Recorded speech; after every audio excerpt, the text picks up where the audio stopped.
Popcorn world.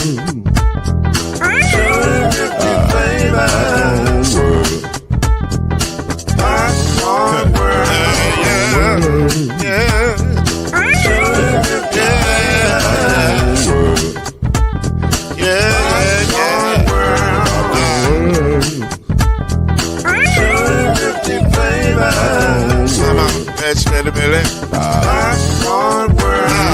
Can I make you groove now? Yes, I can. So you can get this groove in the back of a can. You can make it round the world and the holes in your hand. Popcorn world.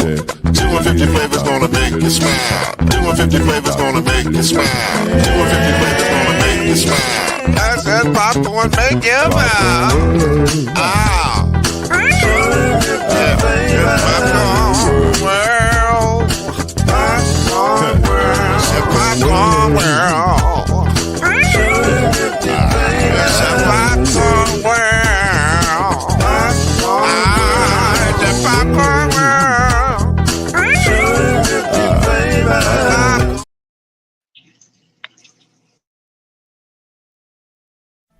Scoop and y'all we got it. Scoop and y'all we got it. Scoop and y'all we got it. Scoop and y'all we got it. Scoop and y'all we got it.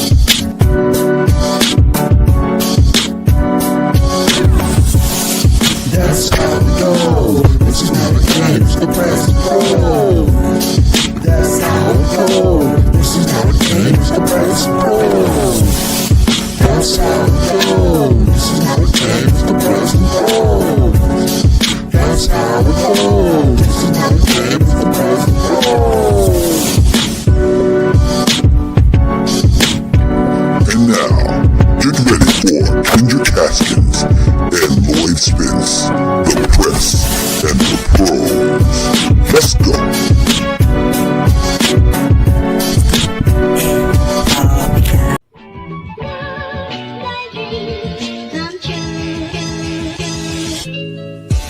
Now it's time for Bleav in the ACC with our starting lineup.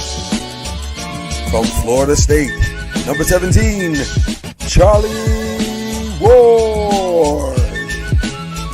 From Morehead State University, number 50, Lloyd Spence. And from Murray State University, number 2, Kendrick Haskins.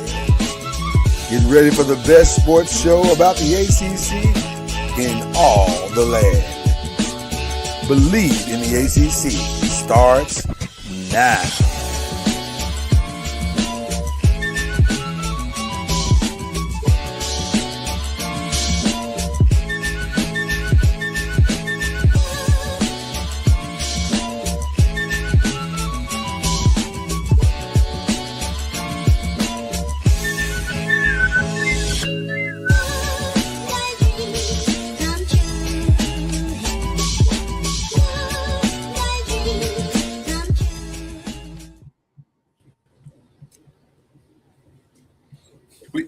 It gets our day going. You threw me for a curve at first when you played the press and the pros. I did. I said, let me get it in early. Because I brought in my other shirt to change for when we do that. Oh, I'm sorry. I owe you one. What I'll do is I'll put up the banner, and I'll give you a minute to make the switch, and then you'll be good to go.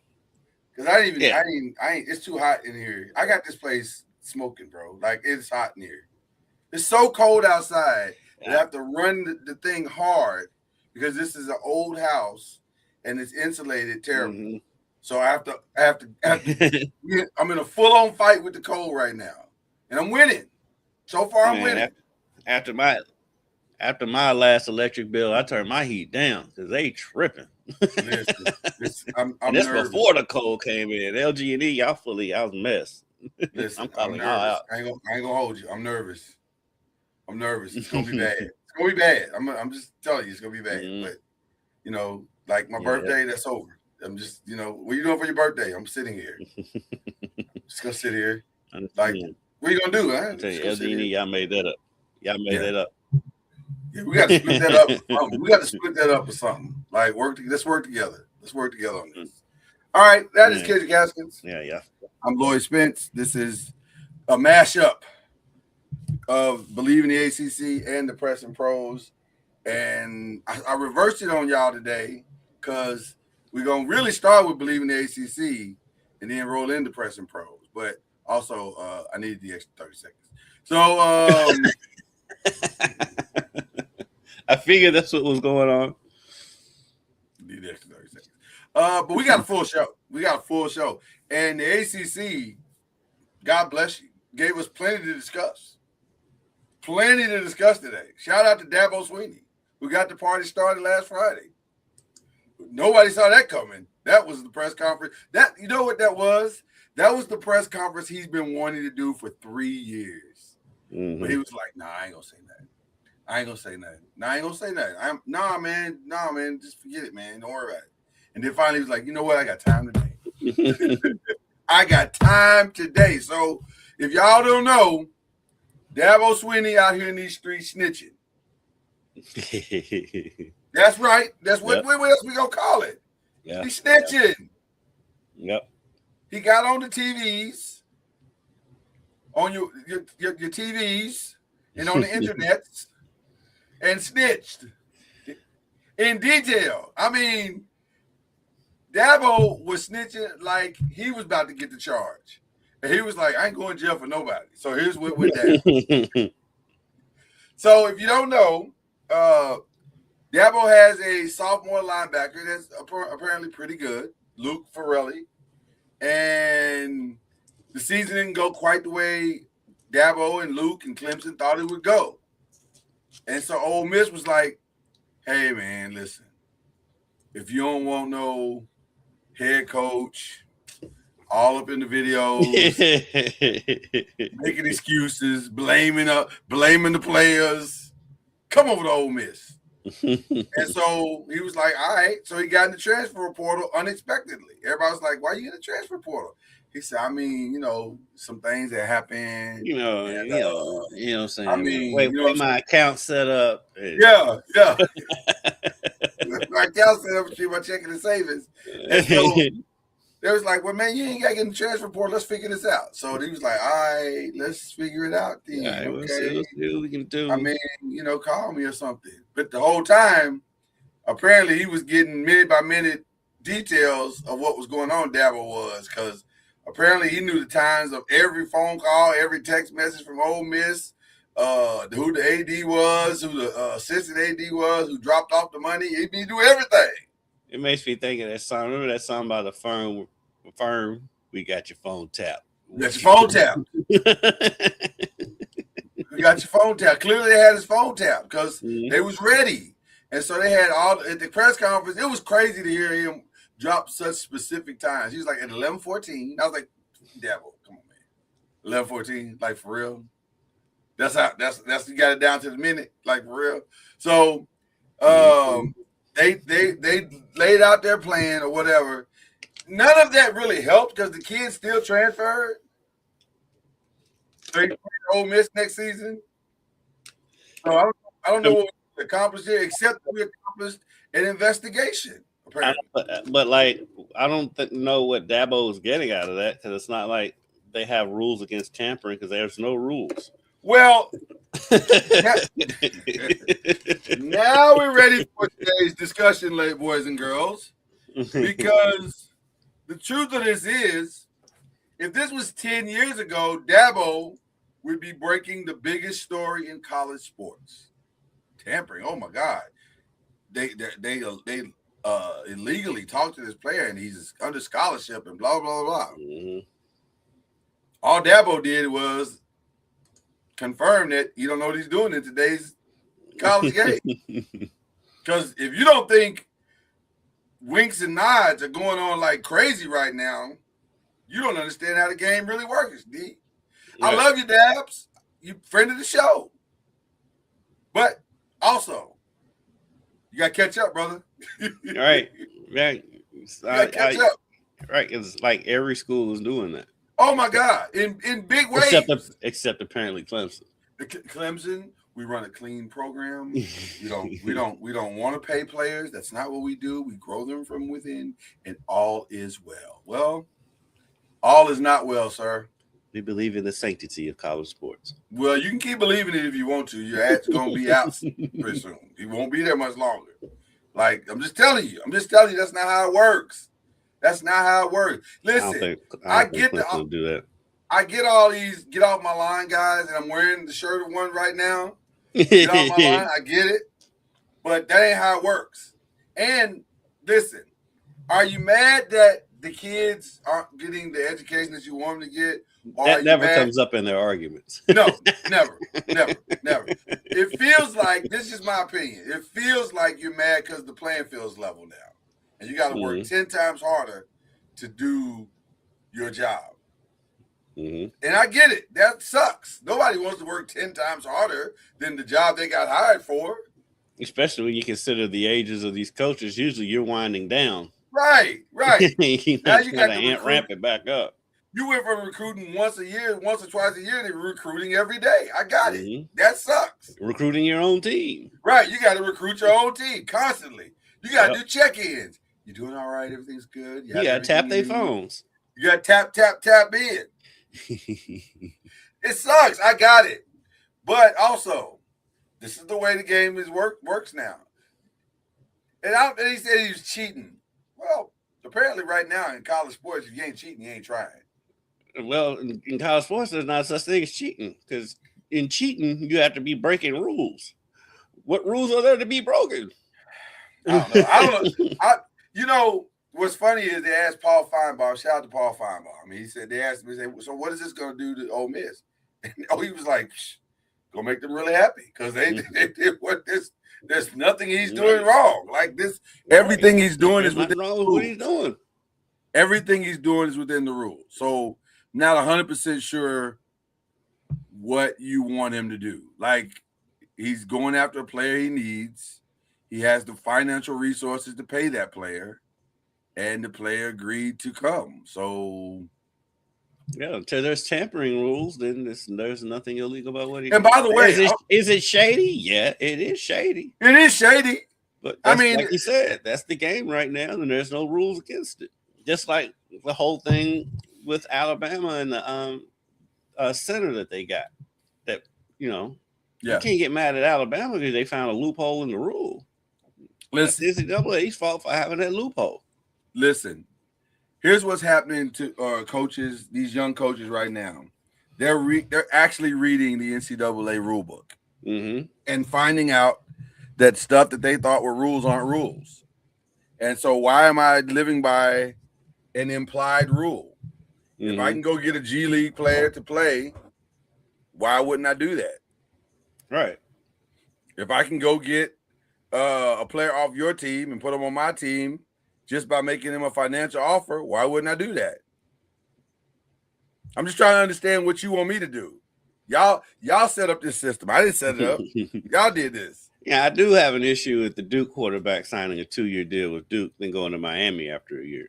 Well, I do have an issue with that. Well, now let's talk about it because that's next on the agenda. Darian Mensah settled his lawsuit with the Duke Blue Devils because Duke was like, what you're not going to do is sign this contract, take our money, and then walk out the door.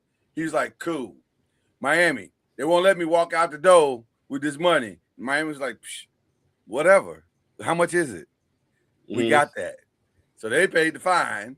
I paid the fine. So they paid the fine, I guess. So they settled the lawsuit, and now Darian Mensah takes his 3,700 yards a season, and I think it was like 34 touchdowns. He takes them over to Miami, and Miami now becomes, I guess, the best, or at least on paper, the best team in the ACC, or one of the best teams in the ACC again. I think we're going to be that anyway, but I do wonder because Miami's replacing a lot off of this team. I mean, well, I was going to say, the whole defensive line for the most part?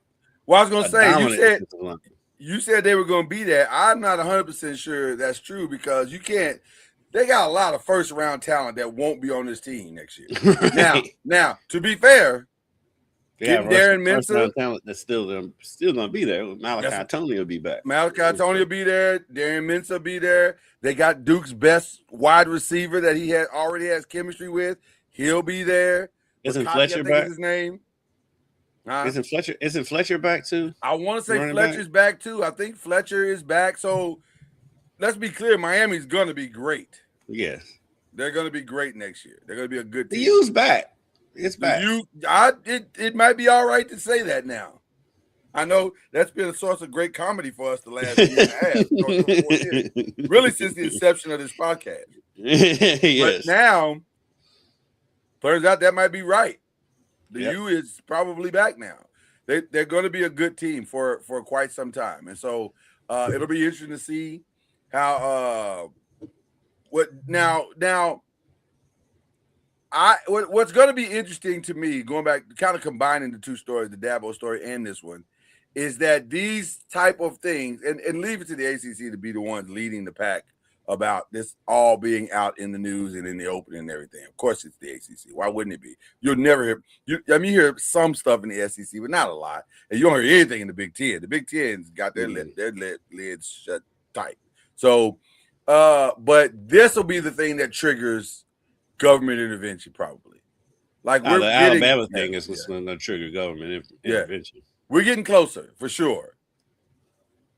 Yeah. Talk to me more about the Alabama thing. It feels like I'm not as educated in that as I should be. So the Alabama center, let me get his name so I can get his name right.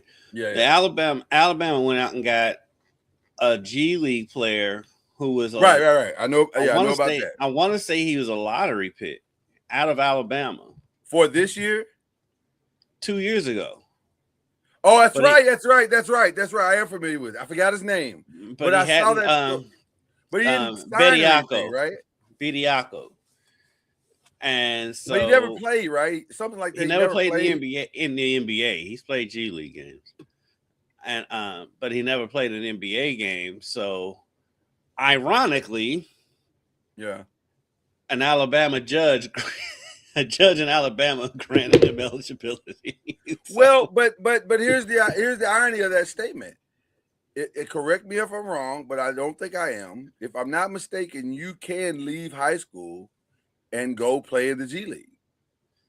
Yeah. If I'm not mistaken. So, but he played at Alabama. Well, and again, it was a judge in Alabama who granted the restraining order to let him play. Well, let's be clear. Anytime a guy is able to circumvent the rules, it's going to be because somebody in that city, in that town or whatever, is benefiting from it. So I want to be very clear. That's usually how that works. Or that state is benefiting from it. So I'm not, I'm not like messed up or caught off guard by that at all. What's interesting to me about that story, though, is how it plays into the bigger narrative of the NCAA. And I think the rude awakening that the NCAA is going to get is that they're not only going to get governmental interference, especially if it's under this administration, but I could see the government trying to come in and take it over.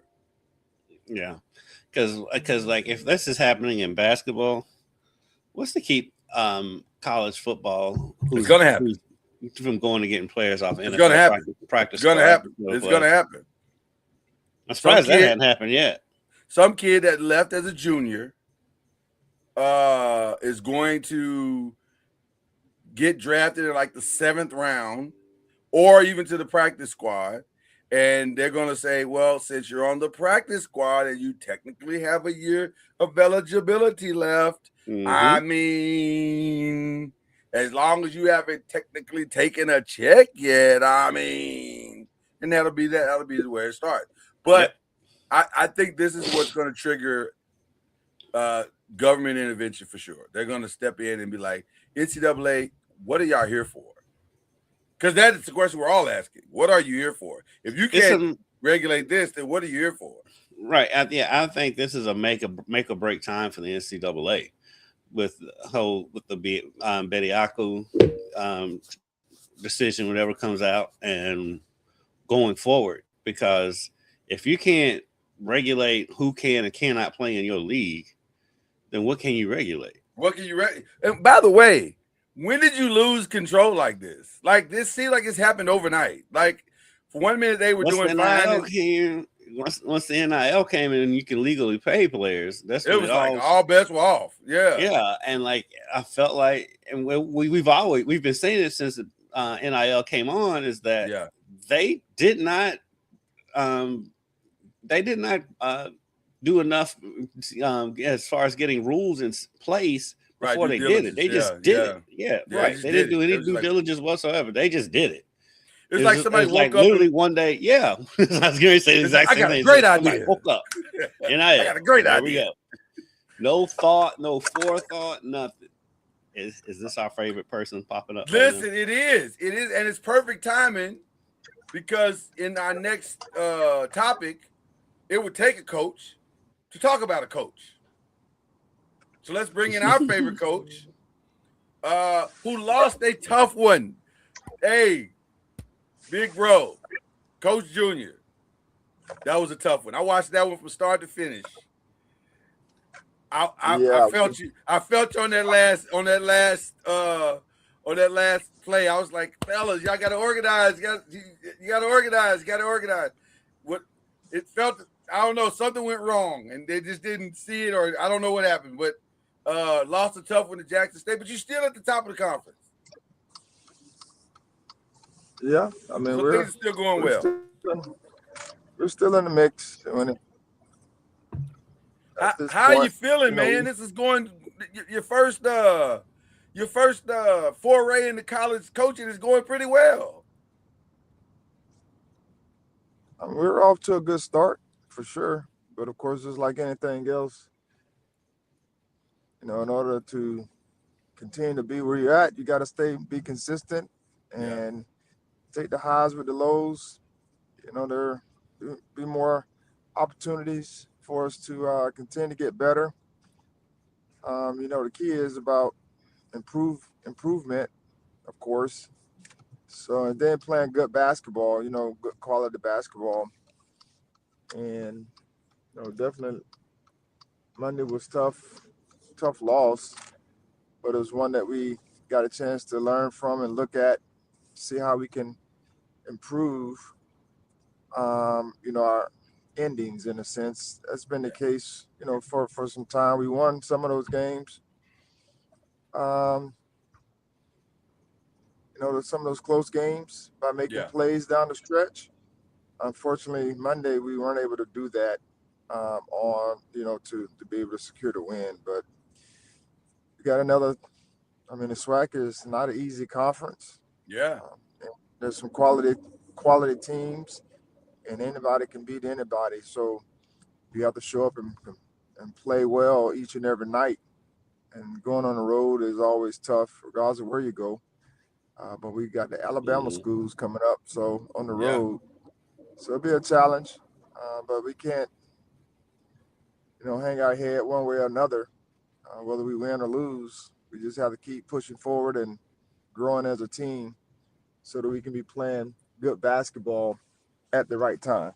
There you go. Coach, you always hear people saying, like, especially with young teams, they need to learn how to win. Is that really a thing? It's because usually you hear that after a close loss. So is that really a thing where they need to learn how to win? Yeah, if you've been losing a lot, you need to learn how to win. But it's it's a mindset, and sometimes we take it for granted. When you are winning, you start taking things for granted. Things started slacking off because you feel like, it's just going to happen. But if you develop good winning habits, like going to class, putting in the preparation as far as, your video study on your team, on yourselves, still doing team bonding activities. You know, all those things are winning habits, and it goes a long ways. And just like winning, just like losing or winning, it's a mindset. You know, you find a way to win when you're on a winning culture. And when you're in a losing culture, you find a way to lose. Yeah. Because the mindset is, you know, oh, here we go again. And it's if you're winning, you're like, we're gonna find a way. Oh, here we go again. This is our mindset. We're gonna find a way to pull this out. And guys step up and make plays necessary to help the team win. And everyone's bought in. And when you're losing, everyone's either starts pointing fingers or start dividing. And when adversity hits, and now you have a splintered culture, a mindset that says when things start going awry, you know, oh, here we go again.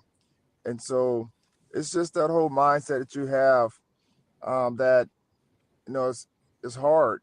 You know, it's hard either way, you know, to be able to overcome. But I'm just a big believer that regardless if you win or lose, the mindset has to always be about preparing to win, regardless of what the outcome is.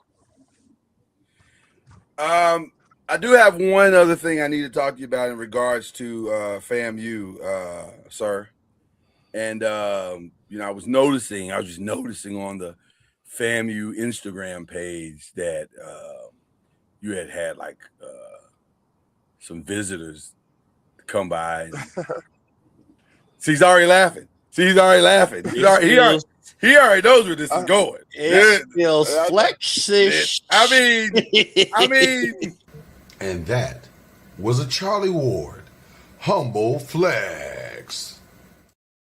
I mean, I'm not saying it was a flex. I'm just saying Ludacris. You literally just said it was a flex. Ludacris and Will Packer haven't come to visit me. They haven't come to speak to my team. So, you know, I'm just saying the guy who put out Ride Along and all these hit movies, Girls Trip and all that, you know, and the Ludacris who put out all these #1 rap albums, and they've never come to speak to my team. Luda's one of my favorite rappers. I'm just saying. I've seen Luda walking and passing. We just walked past each other once. I'm just saying it's never happened. How was that experience, first and foremost? And maybe the most important question, have you locked them in? And I won't say anything further about locking them in, but are they locked into the program? These proud graduates of FAMU. Well, Luda's not a graduate of FAMU. But Luda's not a graduate? Okay, but Will is, though. Yeah, Will is. Yeah, we need to get Will locked in. Along. He just brought his friends along. That's right. But no, it was. I mean, we just found out about it this day ago or whenever, possibly might have been yesterday when we found out that they were going to be on campus for something, and so we were fortunate to be able to be on campus, to be able to meet them. I've met Will, but the guys get a chance to meet Will, who's an alumnus and has done really, really well. And, you know, it gave some encouraging words. And then they have Ludacris come while he's on campus to talk with the guys. I'm sure a lot of them probably aren't Ludacris fans. I don't know, say fans, meaning they may or may not listen to his music. I don't know who they listen to. I know what they listen to sometimes is very disturbing. However,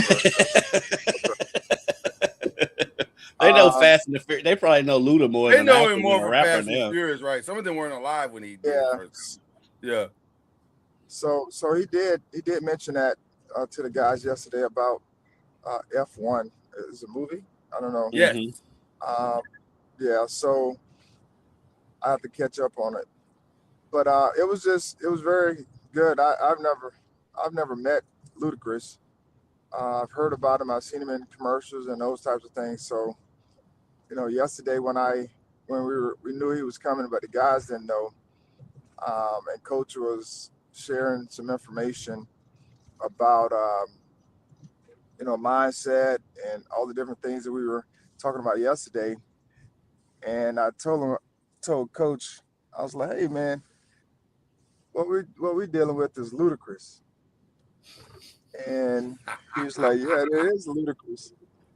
And then he walks in, and so the guys were like, "Oh, that's what you were talking about."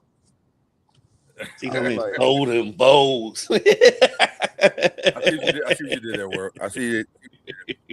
Pretty nice, pretty nice, pretty nice. The little double entendre, I like it. Well, speaking of ludicrous things, Golden bowl.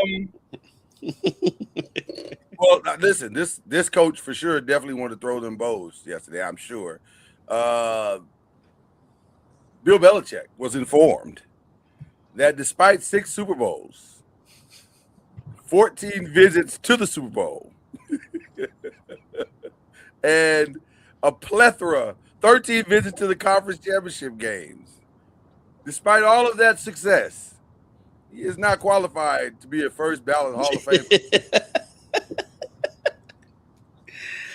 Oh, this story. Every time I hear about that, everything I've been hearing from the NFL the last couple of weeks, I go back to what the great Dominique Foxworth said Yeah. when he first became head of the players union, and he sat down with the owners for the first time and realized, oh, they're not smarter than me. They're not.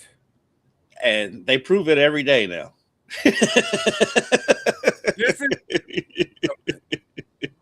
When I saw that story break, I knew it was a mistake. I said, you know what? This is why too many people have phones and we can't. This is not good. This is not good to have people having this much access to stuff. So why are we putting out lies about Bill Belichick? Like, stop it. Of course he's a fourth. So then when it actually broke and it was real, I'm thinking, okay, this is not good. Why do these people have voting rights? Like, everybody should not be able to vote. I mean, owners and Hall of Famers, they're the ones who vote on it. This was the easiest And some media, there's some vote members of the ever. media. Huh? This was the easiest Hall of Fame vote ever for a coach, ever. One would in believe. In the history of Hall of Fame voting. Like, to the point where there shouldn't even have been a vote in the first place. But also, right? It's interesting. I mean, the coaches wing of the Hall of Fame should be named after Bill Belichick. But also, this is interesting because I'm very curious to see if this is going to be a precedent. Are we going to punish the entire Patriots? Because Robert Kraft is up for eligibility right now. Well, you know who's keeping Robert Kraft out, supposedly. So this is also interesting because he came out yesterday and said, "No, I voted for Bill Belichick. I didn't vote against him. I didn't vote, but I have inside sources that say he was the one. He was the one that turned in some of the things." We'll keep names out of it for now. Who is that again? Who is that again? I thought we were keeping names out. We're not keeping names out. He already came out and said something. Okay, well, Bill Polian. Same person that thought Lamar should be a receiver. I'll keep my source out. How about that? But I have a very strong source that knows for sure, for certain, that Bill Polian? Absolutely, 100%. Who is Bill Polian? I know. Used to be the GM of the Indianapolis Colts. So he's still salty about the Deflategate and Video Gate and all the other gates. Very salty about it. Like, as salty. Right. Yeah. Grumpy old man salty. Like, that salty. He thought Lamar should have been a receiver. Huh? Yeah. I think he was the one that said that something about me when I was coming out. Oh, I'm sure you weren't nearly intelligent enough or there's something wrong with your skill set. I'm sure there was something wrong with you, Charlie Ward, that you could never have been an NFL quarterback. No way, not you. Yeah, that's what he said. I think that was who it was. But Yeah, I think, I'm not sure who or why he's not first ballot with his credentials. Um, most people in his shoes would be, but in Well, this day well, and age, you never know. well. Hold on, Charlie, because that may or may not be true because we don't know that many people who won 6 Super Bowls. So, so maybe 6 is the number where they keep you out. I don't know. Like, you won too much. Fam, you just won too much. You got to calm down with the winning. So Yeah. I don't know. You would think because 2 has gotten many guys in. 1 has gotten guys in. One, It's yeah. John Aaron Madden Rodgers is gonna get Madden's in for everything else, but Aaron Rodgers is gonna get in with 1 Super Bowl. There's a lot of coaches that got in. Tony Dungy got in with 1. Yeah. Now it didn't hurt that he was, the first black man to do it, but still got in with 1.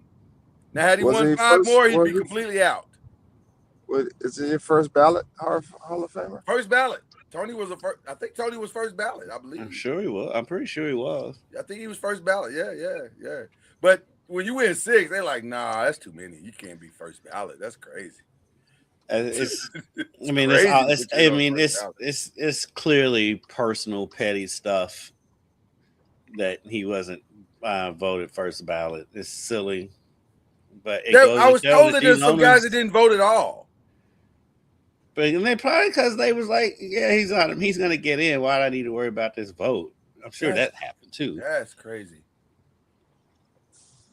So he didn't get in. This is where we are in America right now. But let's be honest. It's cold as ice. Do we really want to watch a Bill Belichick Hall of Fame speech? I do not. I'm gonna be honest with you.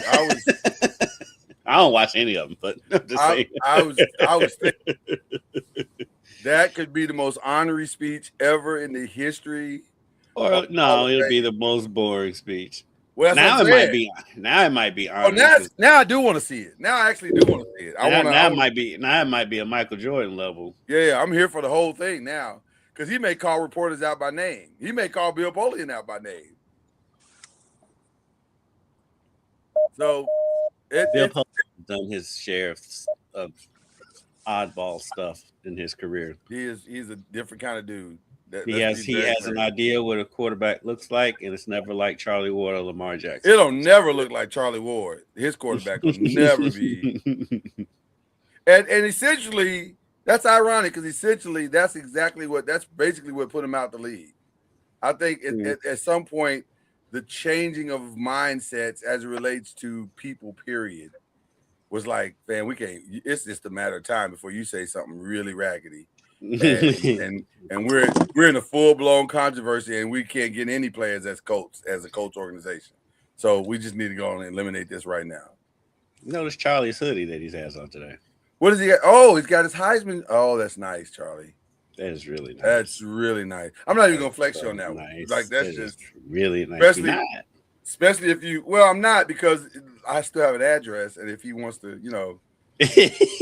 You've always had that address, fool. I'm gonna send out a couple of those. Yeah, he's gonna send out some Heisman hoodies. Yeah. Well, I'm just saying we can rep for our friend. We just put and on the back of it, we can say friend of a Heisman winner. Or underneath the Nike logo, just put friend of a Heisman. You know what I'm saying?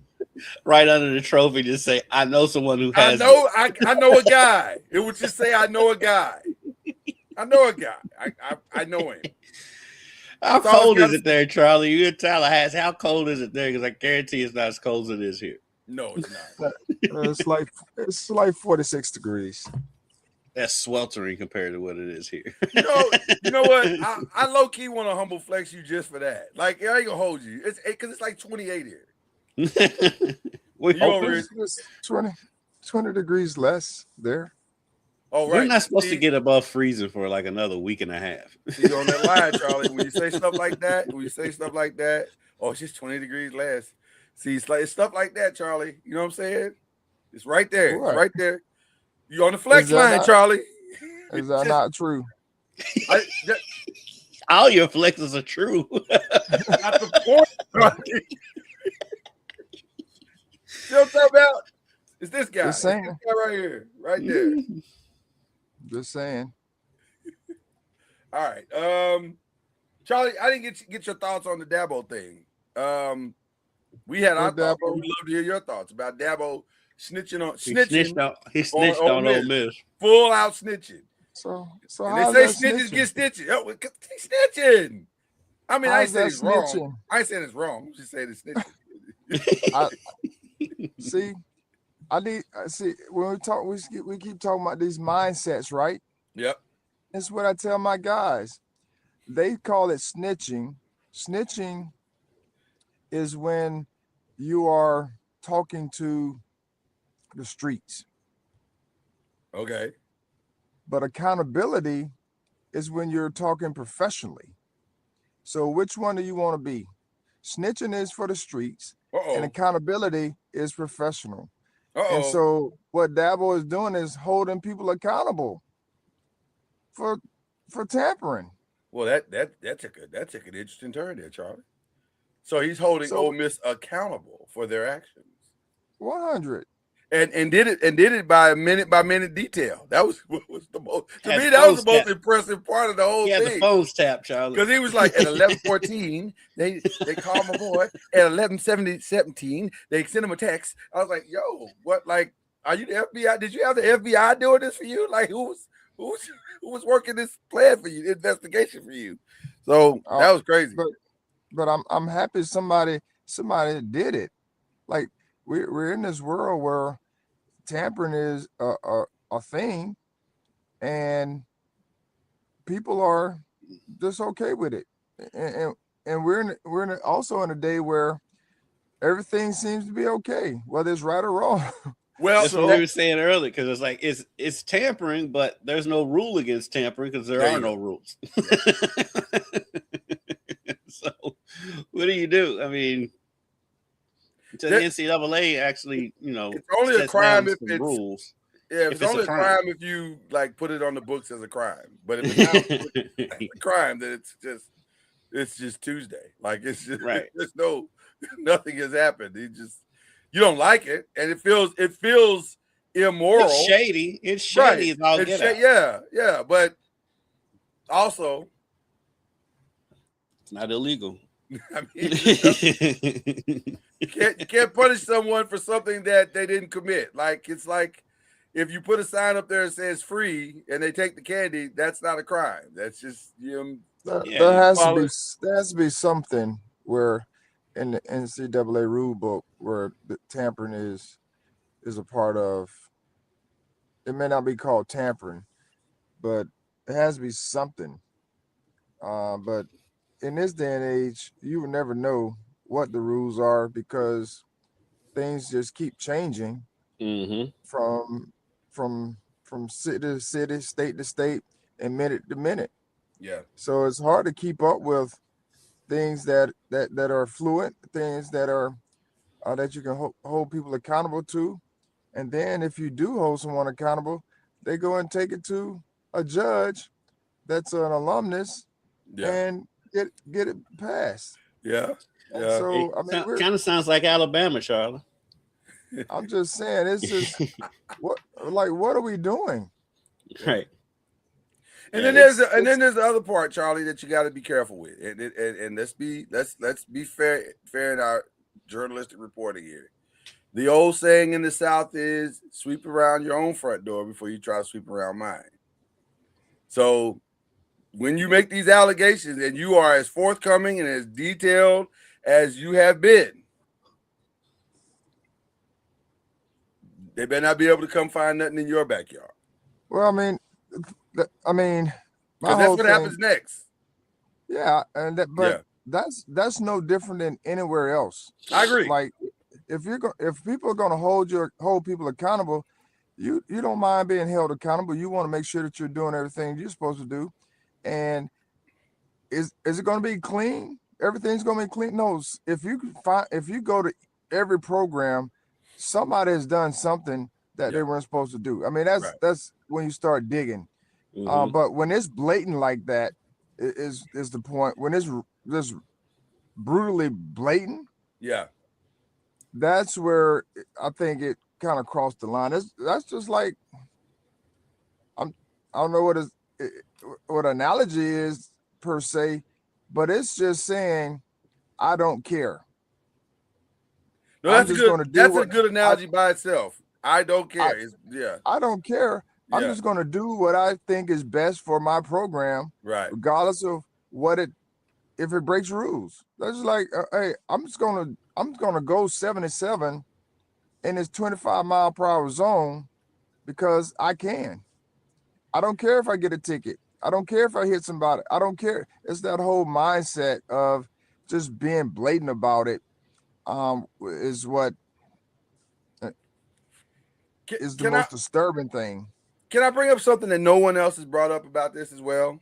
No one else has said. I've heard no one else talk about this. I agree. Pete Golden's boldness, if these allegations are true, head coach Pete Golden, who's been a head coach about an hour and a half now, his boldness to do this feels like it had a blueprint.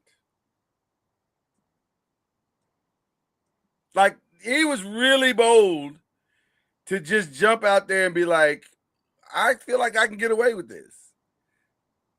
But to feel like you can get away with this, and you've been a head coach only like 15 minutes, 20 minutes at best, feels like you may have had a blueprint. I'm just saying,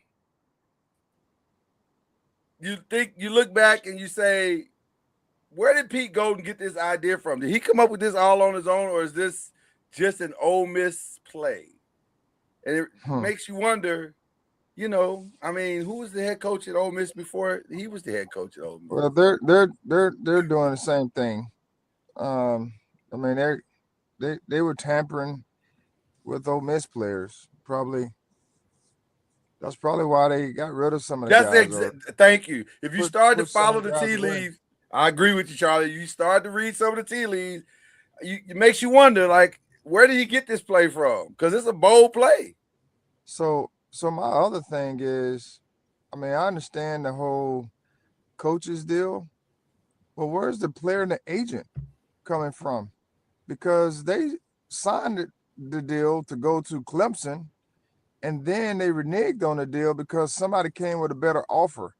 And if it's accurate that the agent came back and said that if you give us another year or whatever the deal was, a quote I saw on the deal, I'm like, isn't that like bribery?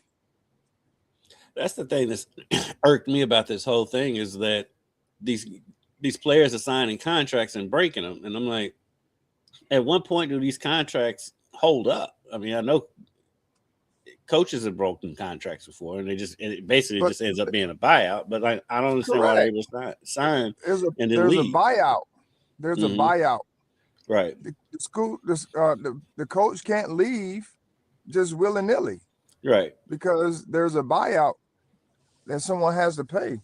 And so that is where a lot of these loopholes and different things that people are going through to try to get around all these different things. And I'm like, just my whole thing as a player is loyalty, because at some point, I mean, it's going to come back, but at some point, if you're committed to go somewhere, or you going somewhere, or you said you're going somewhere, in this day and age, that's not a big deal to people.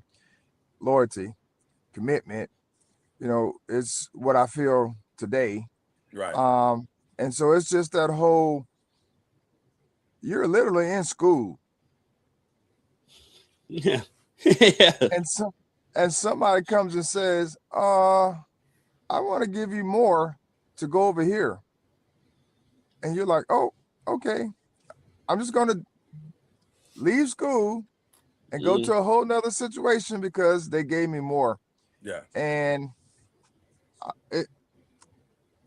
at some point it has to be like, man, I don't want to be remembered that way.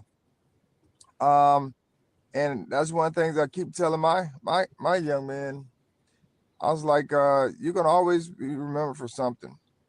So what are people gonna remember you by? When they say Charlie Ward what are they going to remember you by? Yeah. And so we have to be mindful of when we're making decisions today, it can affect us long term. And so we have to be mindful of those things when we're making those decisions. But I just Ole Miss, the coach, but I'm like the player and the agent, they're just as bad. Mm-hmm.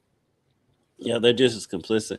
You talk about what you're gonna be remembered for. Now, forever on for the rest of his life, Shadur Sanders is gonna be known as a Pro Bowler. Yeah. How many games did he play? 6. I think it's 6. But that's all you need. So let's review. Let's review right now. 6 Pro Bowls or 6 games, you can make the Pro Bowl. 6 You don't even Super have Bowls. to be good. Right. Don't even have to be good. 6 Super Bowls, you can't make You first don't make ballot the Hall of Fame. That's where we are.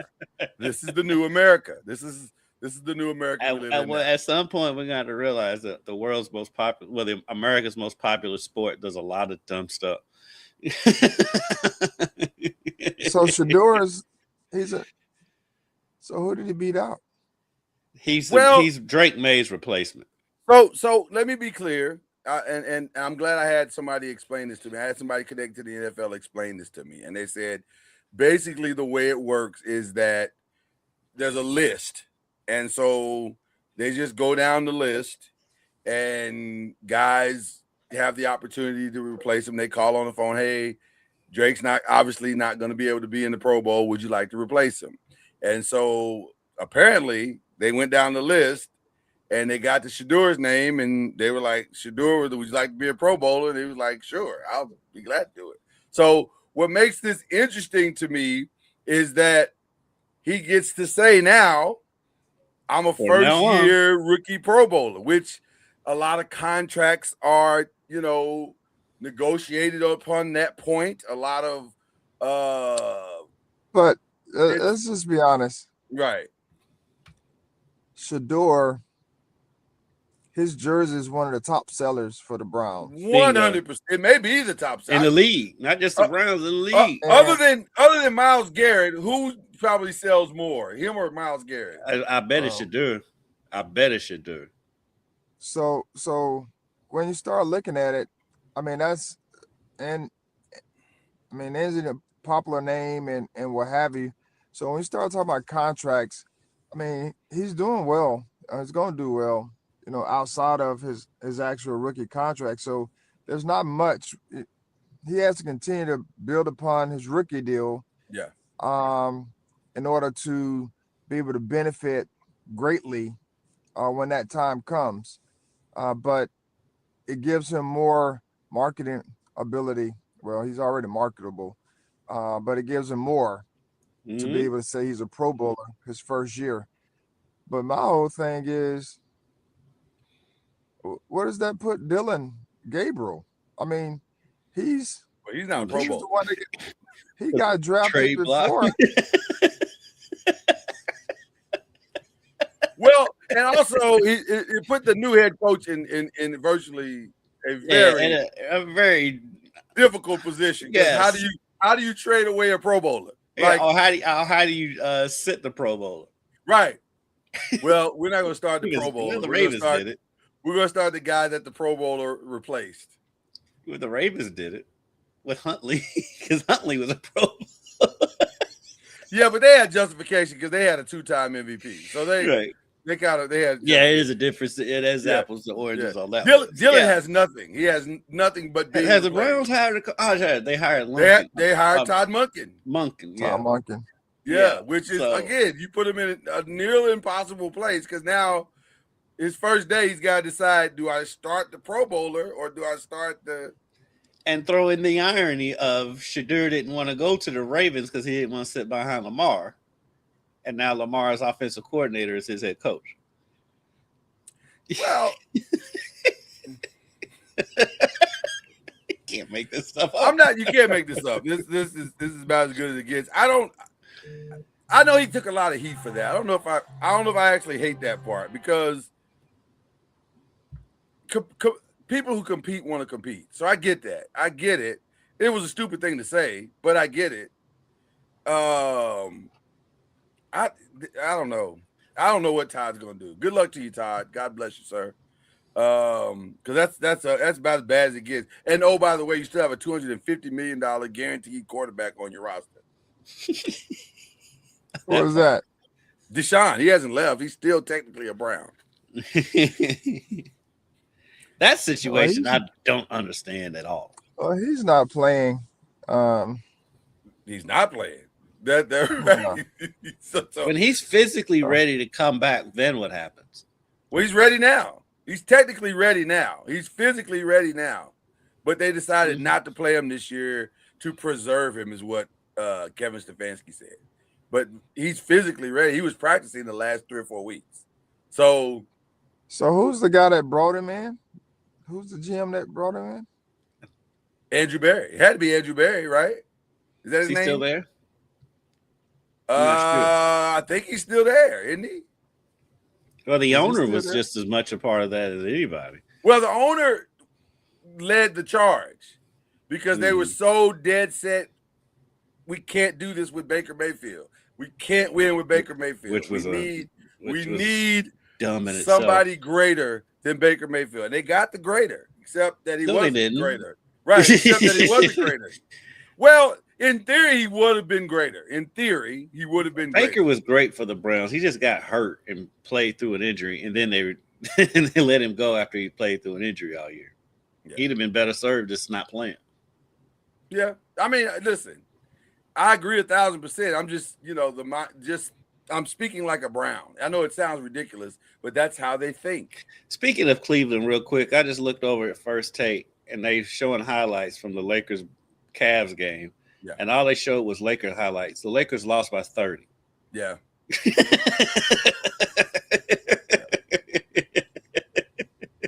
What do you want from us? But the Lakers were up. They were up by 20. Yeah, they were up a lot. I don't know what happened. They just took their foot off the gas. Was like, we're good. They lost by 30. Well, they kind of, but that's always deceptive. At some point, a team quits and like, we're not gonna keep fighting for this, which is what they did. They was like, it's over. Yeah, but they lost by 30. And now, guys, I know you like to saying that as if it's a thing, but it's not a thing. It's just It is a thing. It's in some record books.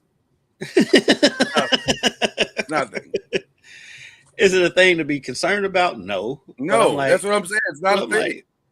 But the whole now it's like, did LeBron? Why is this the lead? Did LeBron play in Cleveland for the last time? No, he's not announced his retirement. And y'all don't think he's gonna retire this year. So let's be clear. Here's the problem. Here's the real problem of last night and this morning.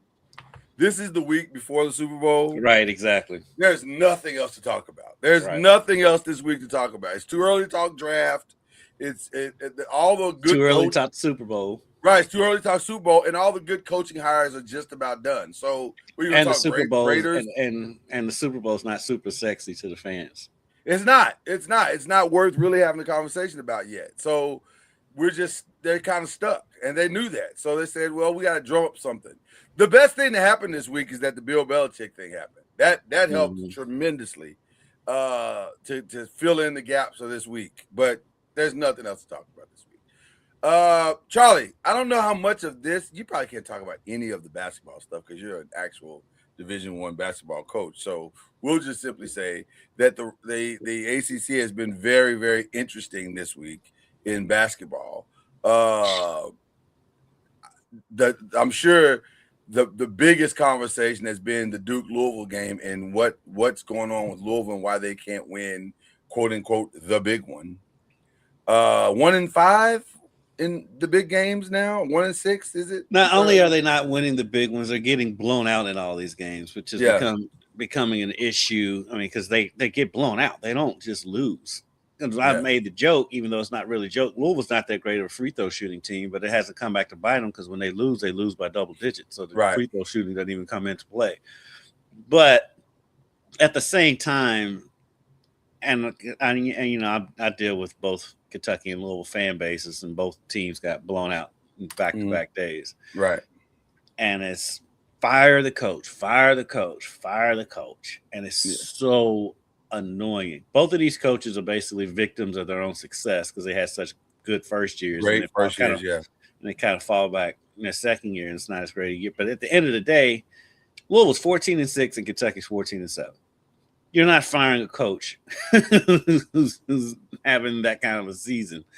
And I mean, have they made some mistakes? Yeah, there's mistakes, but I mean, this their second year, and to get more into the weeds of it and being more real about it. For one, Kentucky's paying Mark Stoops a whole lot of money not to coach football, and U of L still paying Kenny Payne a whole lot of money to sit over on Arkansas's bench. Right. They don't have the money for another buyout and go out and buy another coach. And on top of that, both of these coaches were their third and fourth choices. So, who are you going to go get? I want to go a different way. I want to go a different way on more specifically the Louisville side of it. It's not as bad as they think it is. It's really having to make some coaching adjustments to your interior game because you've got to figure out the right combination of who you want to put on the court. Because here's the thing. Louisville lives and dies by the three. Let's call it what it is. They're either going to make threes and win or they're going to miss the threes and lose. It's that simple.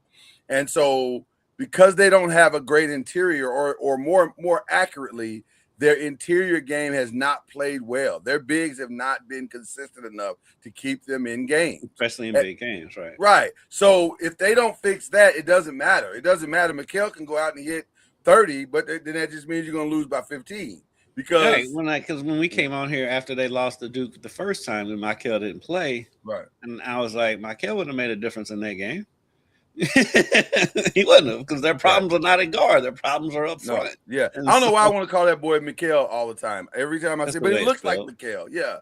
But it's Mikal. It's Mikal. So I no disrespect to him. But yeah, it's unless you're gonna fix that, it doesn't really. That's the only problem. Yeah, you need to make a trade, and then so. If only you could tamper and get another. If only you could make a trade deadline move mid-season, right? Or pull an Alabama and pull a guy out of the G League from 2 years ago. You know that's next, by the way. You know that's next. You know that's next. Like you're gonna see a team who's struggling in November and December, and they're gonna make a call. Well, you talking about that's what's next? That just happened. Oh, that just happened. You talking about? Just happened. All we're saying is it's chaos. It's the wild, wild west out here. Yeah, that's what this podcast is trying to point out. That's next. So, but anyway, other than that, everything else is flying. Listen, Duke's going to make the tournament. North Carolina's going to make the tournament. Virginia's going to make the tournament. Clemson's going to make the tournament. And probably Louisville's going to make the tournament.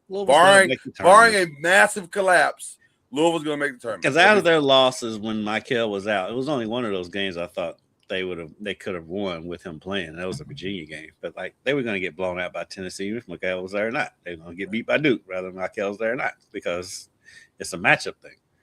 If they've got to figure out a way to put their bigs in position to make the kind of plays that their skill sets can make. Well, and part of the problem too is Case Pryor is just nowhere near 100%. He's just not. Because he had a torn ACL. And people don't usually bounce back in a year. I know we've seen it, but not everybody bounces back in a year from a torn ACL. And I don't understand why people don't understand that, especially up the road in Lexington with Jaden Quaintance. And by the way, I know we're going to talk NBA here in just a few minutes, but I want to be very, very clear. Regardless of what medical miraculous things are taking place, and they are miraculous amazing in some cases, yes. But they are very much subjective to the individuals. Exactly. It is not a fast and furious rule that it is a 1 year injury. It is not. It's not how it works. Right. ACL is a very delicate thing. And I've talked to a couple of my trainer friends who will tell you, Lloyd, do not listen to this. This is untrained, unqualified babble. Like when you hear this stuff about Jason Tatum and he's on the court and he's dunking, that's fine. That's fine. The problem is none of that is an actual game. And you just saw the other day that Jason Tatum announced that he's very much now looking at sitting out the rest of this season and coming back the next season. You know why? Because just because you can do things that you used to do in a very controlled practice environment, right? That doesn't mean you're ready to go run up and down the court with grown men that at ridiculous speeds and do no, that's not how it works. You don't just bounce back. That's not how it works. Yeah, and so he hasn't been able to bounce back. They lost James Scott. I don't know what the story is with that, but they lost James Scott from last year. He's at Ole Miss. So he's back stuck playing Javon Hadley, who's a good player, great player, really good player. Right. He's only 6'5". I think they haven't listed as 6'6", 6'7", but he's really only about 6'5", and they have him playing the 4. Well, you're going up against Duke with a 6'5" power forward. We have actual 4s. You're going to real get legitimate 4s. Right. You're going to get out rebounded by 20. That's what's going to happen. Right. When Carlos Boozer is shooting over a chair, essentially, then he's probably going to make those shots. That's usually how it works when you don't feel like you're being guarded. So, it's a matchup thing, and the irony of Louisville is that they shoot the 3 ball well enough to make a legitimate Final Four run against teams that are of equal size, but also, if they match up with the wrong team that has legitimate bigs, they can go out in the first round. Yep. So so we'll see how it goes. We'll see how it works out. I have not been able to keep up with your Seminoles, but I have heard it's not going well. Is that an accurate depiction of your Seminoles right now? We won last night. There you go. So I retract everything that I just said. Are they on a 1-game winning streak? Is that what's going on? They've been in some games though. Yeah, they lost a lot of close games, and sometimes, as I was saying, sometimes the record doesn't reflect, the way you played or competed. They lost a lot of close games. 2-point And this is the first year coach too, right? Yes. Okay, that's what I thought. Yeah. Some of those things. Lost to Duke by 4. Yeah. So some of it is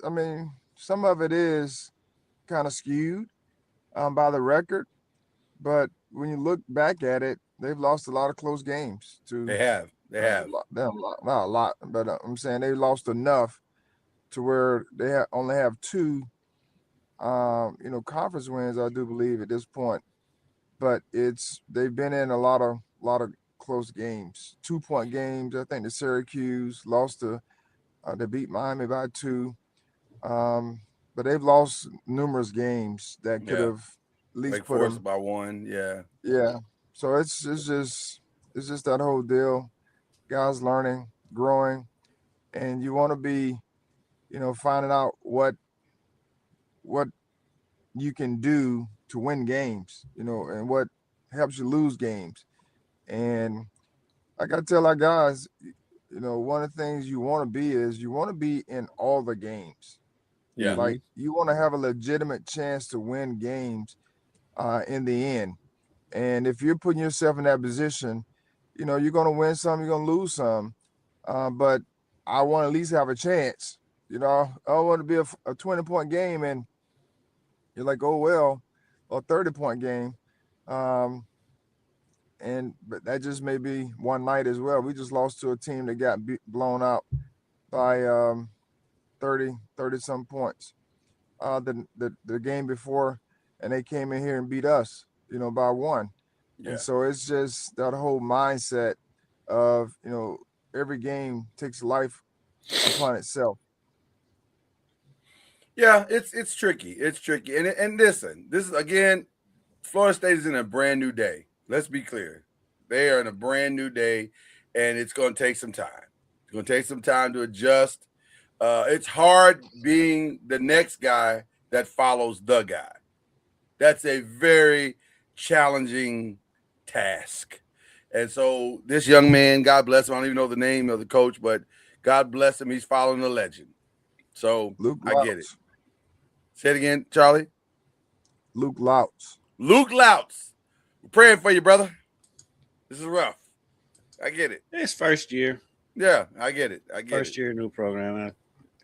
I said, unlike fans around here, I can cut him some slack in the first year. Cut him a lot of slack. A lot of slack. Yeah, he gets a lot of slack. Because I say they had that long losing streak, and Yeah. they've had 2 long losing streaks, but they've been in most of their games. They've Yeah. got a few blowouts, but they've been in most of their games. Yeah, yeah. So what's on the agenda, Charlie, for to get ready for your Alabama run? You got two I don't say crucial, but I mean important games in Alabama this weekend, or Saturday and Monday.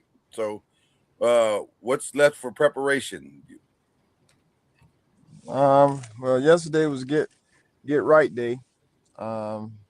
Just making sure we had guys not going to class, and just some other craziness, with not craziness, but we had, Ludacris and Will stop by. We had film session watching the game the second half of the game to see how we can improve in that area. So we had to. So it was a long day yesterday, and today we'll start prepping more for Alabama A&M for Saturday. I have a 2 days to get ready. They're playing really good at this point in the season. Of course, their coach is a very good coach as well, and so it'll be a challenge for us.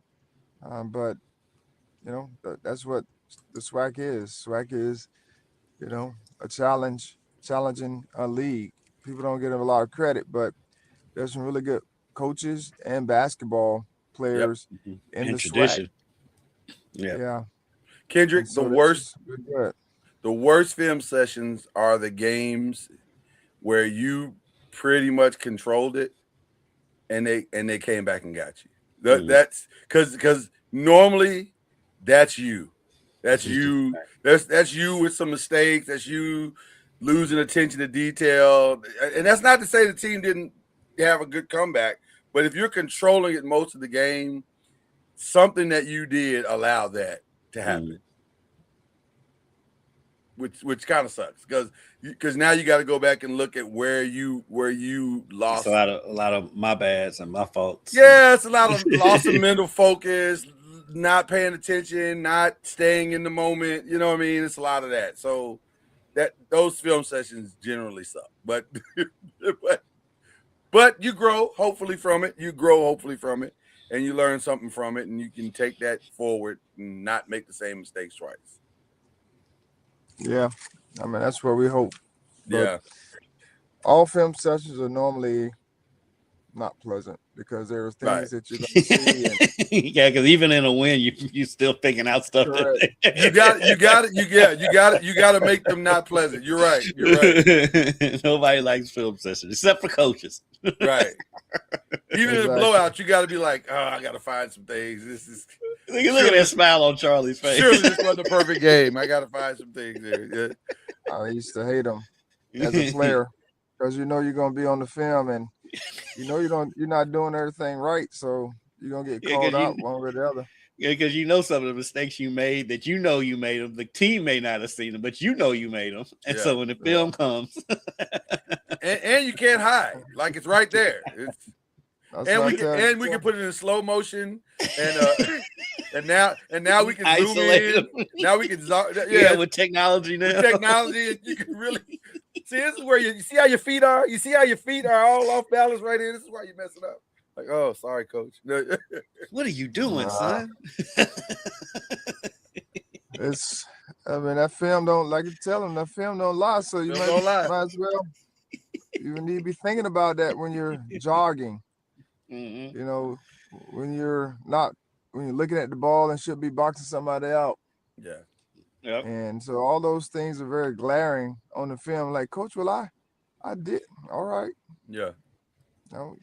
Okay, I trust you, but we're gonna watch the film and see if the film right backs you up. Yeah, you can tell me anything. Mm-hmm. Is this really as fast as you can run? Right, but I'm gonna watch the film, and the film's gonna tell me the truth. So if you and the film want to align your stories together, that'd be great. That'd be great. Charlie, I know you got a busy day. Do you have like some time for an NBA conversation or no? Or are you parking I got somebody's spot again? Nah, Yeah, don't do that, Charlie. I didn't like the way that turned out last time. To be honest with you, I need to run. I need to run. All right. So I can get prepared and ready for coaches meeting here. Well, Charlie, we are continuously proud of you. Have a great run this weekend with Alabama. Go Rattlers and Rat. Can you say rat? I don't know. What are you supposed to say there? Just go rattle? Just go Rattlers. Go Rattlers. Let's just go Rattlers. Go Rattlers. Go Rattlers. Yeah. All right. Strike. Yeah. Strike. Go Strike. Yeah. Strike them again. I love it. By the way, love the intro balloon thing with the rat. That's fantastic. I was like, everybody should be doing that. That's fantastic. Is that your idea or is that something they've been doing? I know what Charlie's idea. No. They've been doing Charlie's creative. We know Charlie enough. If it was up to Charlie, they just run out and play just walk game. out. Yeah, why do we need this? It looked good, Charlie. I'm just saying it looked good. It does. And I appreciate it. And it's, it is what it is. But you're right. It's good to have all those things. But in the end, how are we playing?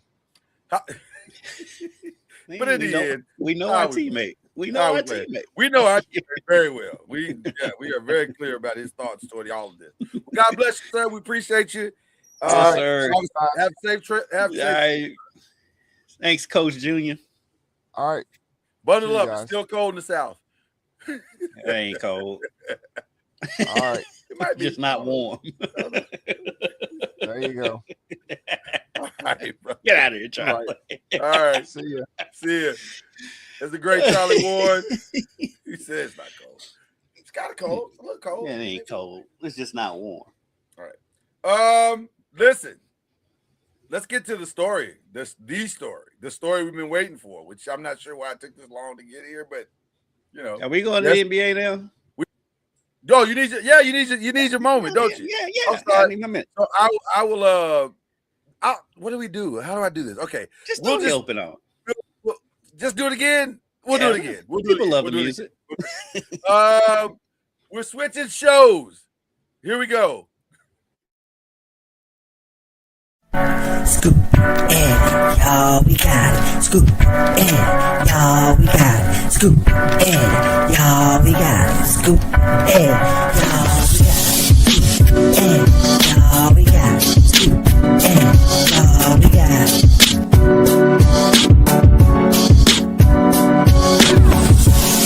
That's how we go. This is how it games the press pro. That's how we go. This is how it games the press pro. That's how we go. This is how it games the press pro. That's how we go. This is how it games the press pro.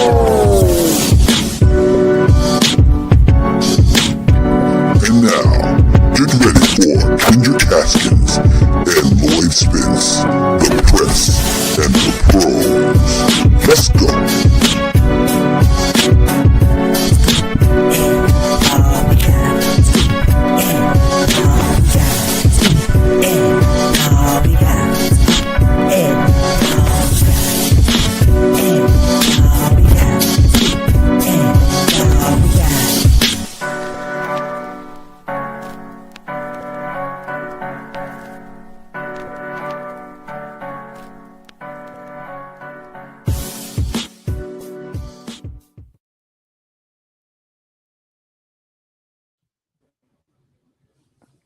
Hey, the only person got a better band than us is Jimmy Fallon.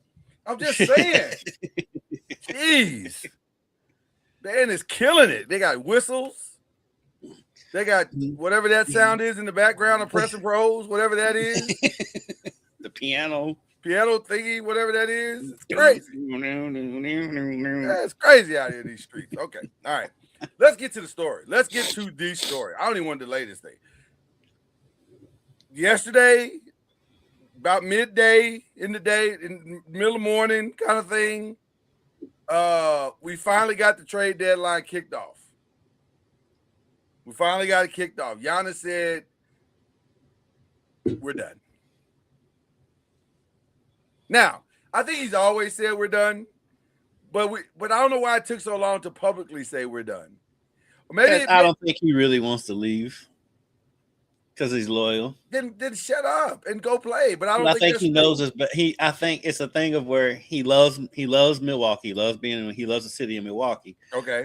He also doesn't trust the organization and doesn't think he can win there again. He wants to win. So. I think it's the opposite. I think he wanted to leave because of what you just said. He's like, I don't trust you guys. We right, but he loves the city though. Well, he does. I mean, I think he loves what comes along. I think he loves what comes along with being the man in your city. Yeah. Right. But I think he could be that wherever he goes. Like yeah, he's gonna be the man. Yeah, he is, but I mean, but when you've been experiencing that. And he's a married man, so he's probably like not that excited about going to his wife and saying, "Hey, boo." Yeah. Remember when we had settled down in Milwaukee? Shoot, she might be like, San Francisco sounds really nice this time of year. Listen, the ice,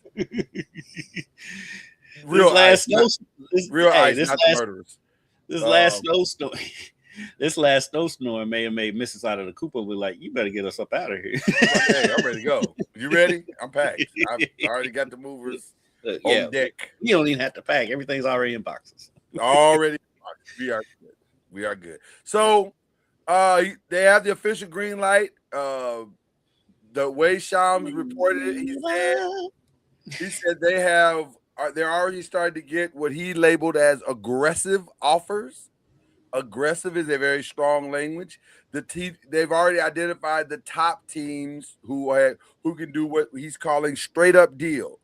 And they are Miami, Minnesota, New York, and Golden State. They can do straight up deals that don't involve anybody else. They control all their own draft picks.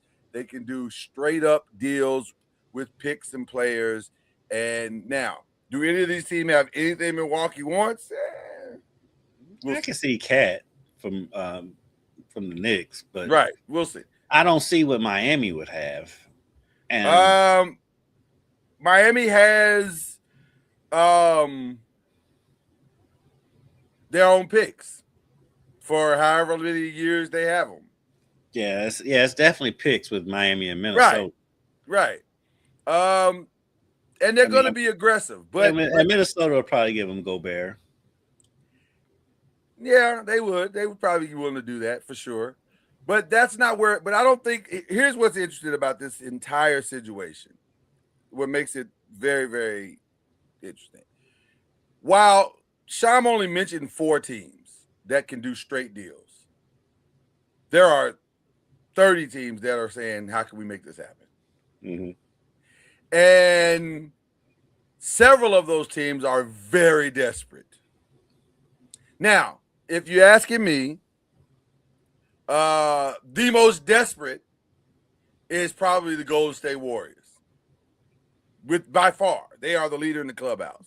I've heard they're the leader in the clubhouse, and I'm like, outside of Kuminga. Only because they're the most desperate, and I think they're the most willing to truly communicate. And what can we do? And by the way, and I've said this publicly, and I'll say it again. Mike Dunleavy's job is for sure on the line here. If he does not pull this off, he's going to be fired. That is going to happen. But if you're Golden State, I mean, pretty much everything has to be on the table except for Steph. I agree. You get Giannis. I agree. Maybe now they've been so weirdly loyal to Draymond. Well, I think the Draymond loyalty is not going to change. Though Draymond is on the table, he'd have to be on the table to get Giannis. Yeah, the stuff every day. Maybe not because what does Draymond do for you? Like realistically, what does anybody else on their roster do for you? No, I don't disagree with anything. Jimmy Butler's out for the year. Let me be clear about where I am with my understanding of where Golden State is. Yeah, I don't think Golden State has anything other than the control of their picks that Milwaukee wants. But if Milwaukee plays their cards right, those could all be very valuable picks. Because the reality is that how much longer does a 37, soon to be 38 Steph have? 3 years, 4 years, maybe if everything goes perfectly, he has 4 years. Well, he can shoot Realistically, it's forever, probably though. 3. He can Well, shoot you can, but do they you had want the stat the other day, like he averages the most points per game at somebody his age ever. no question, and I believe that. But he still But- got plenty of time left. No question, and I believe everything you're saying. The challenge that I'm having with is that how long do you want to continue? It's the same thing. Now, we have with yeah, I LeBron. get what you're saying because, like, Right. Steph could probably play another 10 if we're being honest, but 100%. But at Steph level, he's probably got another 3 or 4 Right. He can't play running around like that. right Yeah. that another 4 years. I don't think so. Not realistically. No. So the reality is, what are you going to do with this situation? So who really is the leader in the clubhouse? That's the real question. Now, some people think, well, this should move fast now. I don't think so. I think it's going to go. So. I think think it's going to go right to the deadline. And I wouldn't be surprised if it still extends until the offseason. I wouldn't be surprised. Could be. I don't think this is as clean. And then there's the other factor. Maybe the most important part of all of this. Where does Giannis want to go? Because the reality is, are you going to gut your team for a 1-year deal? Right. It's going to be a long-term. Wherever he goes, it's going to be a long-term deal. Right. So he's got to want to be there. So that takes some teams off the table immediately. Right. And it puts. I think Golden State still stays on the table. I think Miami's Golden State's on the table. I think Minnesota might stay on the table. He might want to play with Anthony Edwards. Yeah, I can see that. Now, that keeps you in cold weather. So Mr. Antetokounmpo is not going to be very happy about that. Well, if they've been there this long, they can do it another 4 or 5 year contract. Right. When if he goes to New York, I mean, it's going to be the same thing. Right. So, they're all cold cities. So that part ain't changing at all. I think if we're thinking long term, not that we know Giannis from the man on the moon, but I would think Golden State, Miami, New York, the Lakers, maybe Houston. I don't know if Houston has the pieces to make it. I mean, they kind of do, but I don't know if they want to part with them because Houston's right there. If I'm Houston, I'm definitely getting in the mix because KD can't be my long-term plan. True. So I got to get in the mix for this. But that probably would mean partnering with KD. Do they want to do that when they're right here on the cusp? But they could. I'm still on the cusp if I get rid of KD and get Giannis. I'm still on the cusp. I should be. And also, that's also the other part about Giannis, though. He handles the ball a lot. Yeah. And so you're changing the complete way you play. Yeah, you're changing the whole dichotomy of how they play. And they need a point guard more than they need Giannis. More than they need anything, yeah. I think I wouldn't be surprised if Ja ended up in Houston. It makes more sense. That makes more sense for him to go there than anywhere else, if I'm being honest. Or either because Miami never made sense to me. Like, it's good for him, but it doesn't make sense for like what. So what are you doing? Like, you're gonna ride with Miami? You're gonna ride with Ja and Bam Adebayo? That's gonna take because you're gonna give up because you have to give up Hero for that. I would imagine. Question. And even if you kept Hero, you're woefully bad on defense. Yeah, you're in the back. You are worse. Yeah, your backcourt is awful now. Now your backcourt. Now you and the Lakers have the same backcourt. Like, defensively, you have the same backcourt. Defensively, yeah. Yeah. So I don't. This is a fascinating situation because that's the domino, and once that domino drops, then everything else will rapidly go. Yeah, and the crazy thing is that domino, like we said, that domino may not rapidly drop. Right. It may or may not. It could happen. It could happen this week, but I don't think it's gonna happen this week. I don't think it's gonna happen this week. Because I think it's harder. I think it's harder than people think it is. Like, it's the only reason why I say it could happen this week is because usually when it comes out, yes, this can happen. It usually happens pretty fast.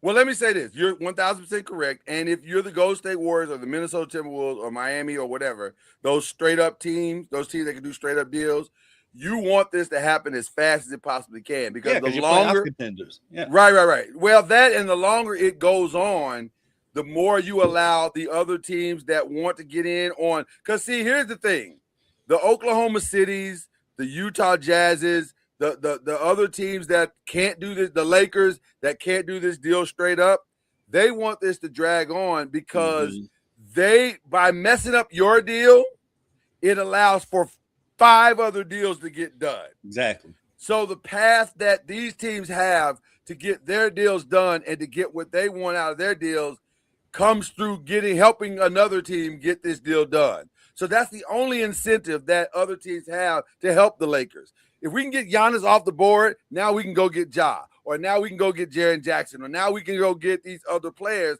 that are lingering out there for us to be able to grab. Now we can move Cat if we're the Knicks, because Milwaukee might be desperate, or this other team who just lost this key player might be desperate, so we can move him over here. So this is going to be interesting because how this plays out will dictate how everybody else moves and how conciliatory, is that the word? Conciliatory? I think it's the word. It doesn't sound like a word. I went big and then I think I pulled the wrong word out. I don't think How that's accommodating these other there you teams are to one another will play as big a part in this as everything else. So I'm very curious. This conversation is more interesting than LeBron losing by 30 at Cleveland. 1,000%. I would have gone with this 1,000% over everything else LeBron did yesterday. But yeah, I'm very curious to see who's going to be the biggest buyers and the biggest sellers. So I'm going to throw that question to you. Who's going to be the biggest buyers over the next week? I feel like the most desperate team out of all of those is Golden State. Got to be the Warriors. The Warriors got it. I'm telling you, Golden. I don't know if Mike Dunleavy is aware that his job is in jeopardy, but his job is in jeopardy. He's had one move in his tenure, one, and that one move just cost them the rest of Steph's career. I won't say it cost him the rest of his career. No Jimmy Butler, no Jimmy Butler, no chance of a playoff run. It's that simple. Yeah, but he's still got another 4 years in the holster. I mean, they can retool that. If they get Giannis, they will be. Well, that's my point. He's got to pull this off. Listen, to me, if I'm Milwaukee, I fly to San Francisco and I say to Mike, you know you messed up, right? but the other word from Minister Society, you know you messed up, right? So I sit in his office eating whatever delightful appetizer I'd like to eat. The finest of the sushis. The finest of the sushis for you. Okay. I maybe, keeping it simple. San Francisco, you're going to get some good sushi. Well, they say it's a San Francisco treat. So some rice-a-roni. Right. I sit in that office and I say, I'm going to be staying at this hotel for the next 3 days. Figure it out. Let's get together on Sunday. I mean, but if you're looking at Golden State, what they have to offer is, of course, Kuminga's definitely going to be in there. Right. I think it comes down to this.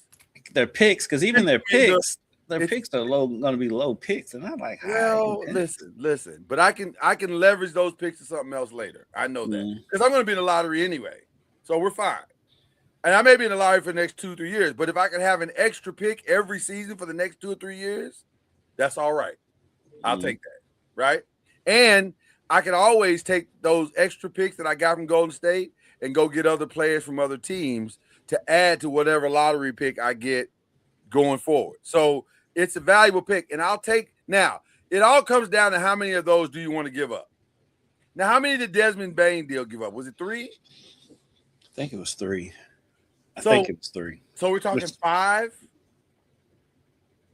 Yeah, for Giannis, at least 4 5. or 5? At least 5.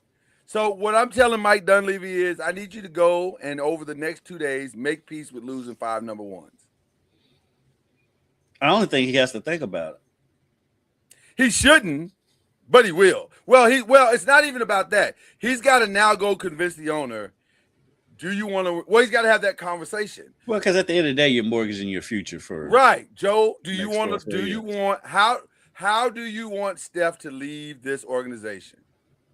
Retire from this organization? Do you want him to retire having had at least 3 more years of an opportunity to compete for a world title, or do you want 3 years and whatever happens in that 3 years happens? Now, if you want 3 years, we can't get Giannis. We're gonna have to do some other moves and pray that those moves work.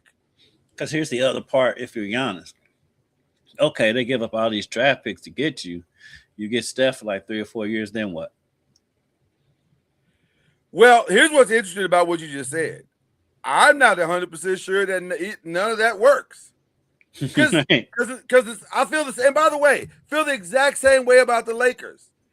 The only good thing about the Lakers is that the Lakers can't do the deal straight up. They need at least 1, possibly 2 teams, maybe 3 teams to make the deal work. So they don't necessarily have to gut their whole team to get the deal done. I don't know how you do it and keep LeBron, but that's not for me to figure out. I feel like that relationship's coming to an end anyway.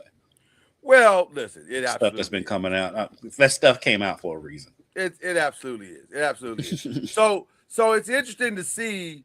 And LeBron's already greasing the skids to go back to Cleveland. That's why that led. That's why that whole thing was, yeah. So, and that's fine. If he wants to go back to Cleveland and finish up his career there, that is totally okay. I got zero issue with that. And listen, having endured this the last 5 years, it's a lot.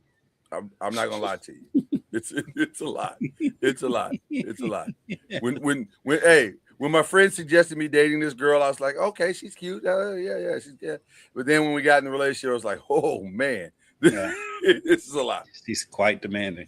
She didn't know that this was going to be what it was. This is a lot. This is a lot. Yeah. Came with some good moments, but overall, fake Landman. You watch Landman? You know what? I've been told by people I trust, and now Landman's a good time. I'm almost done with the second season. Second season's not as good as the first. I will say that. It's still good.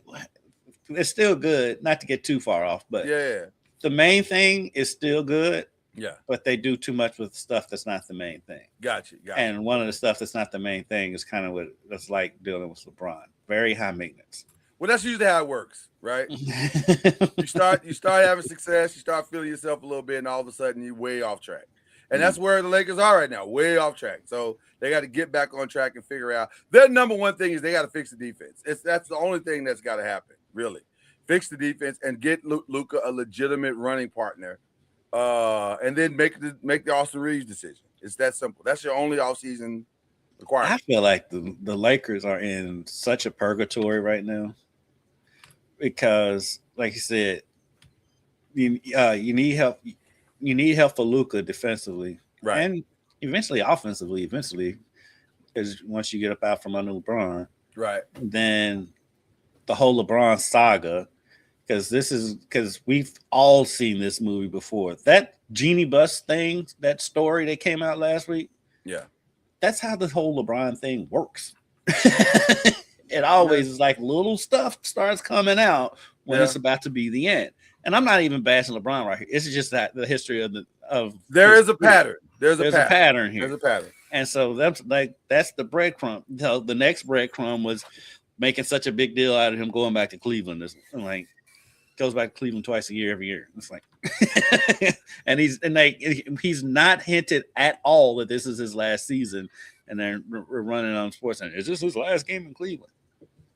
He's never said he's retiring. No, it's not out of the realm of possibility that a Giannis trade goes down with Cleveland in the mix. That's the Lakers. So that Giannis goes, the Lakers will probably have to take back Darius Garland, even though they don't want to.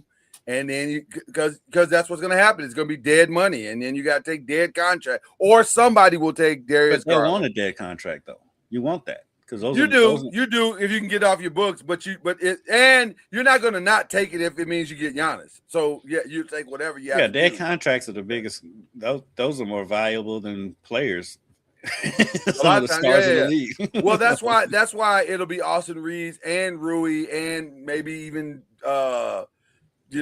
a couple let's, other let's players let's that let's try to work this out. A Cleveland Lakers Milwaukee trade. So Giannis goes to the Lakers. LeBron goes back to Cleveland.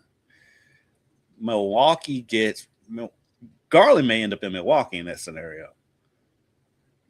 And then well, listen, we don't and even then have to. We don't and even then have to. We Austin can Reeves. do that for real. We got NBA trade machines all over the place. There you go. And Austin Reeves probably goes either Cleveland or LA. I think if Cleveland got both LeBron and Austin Reeves in that deal, that's a pretty good deal for them. That's not a bad Got deal. Garland.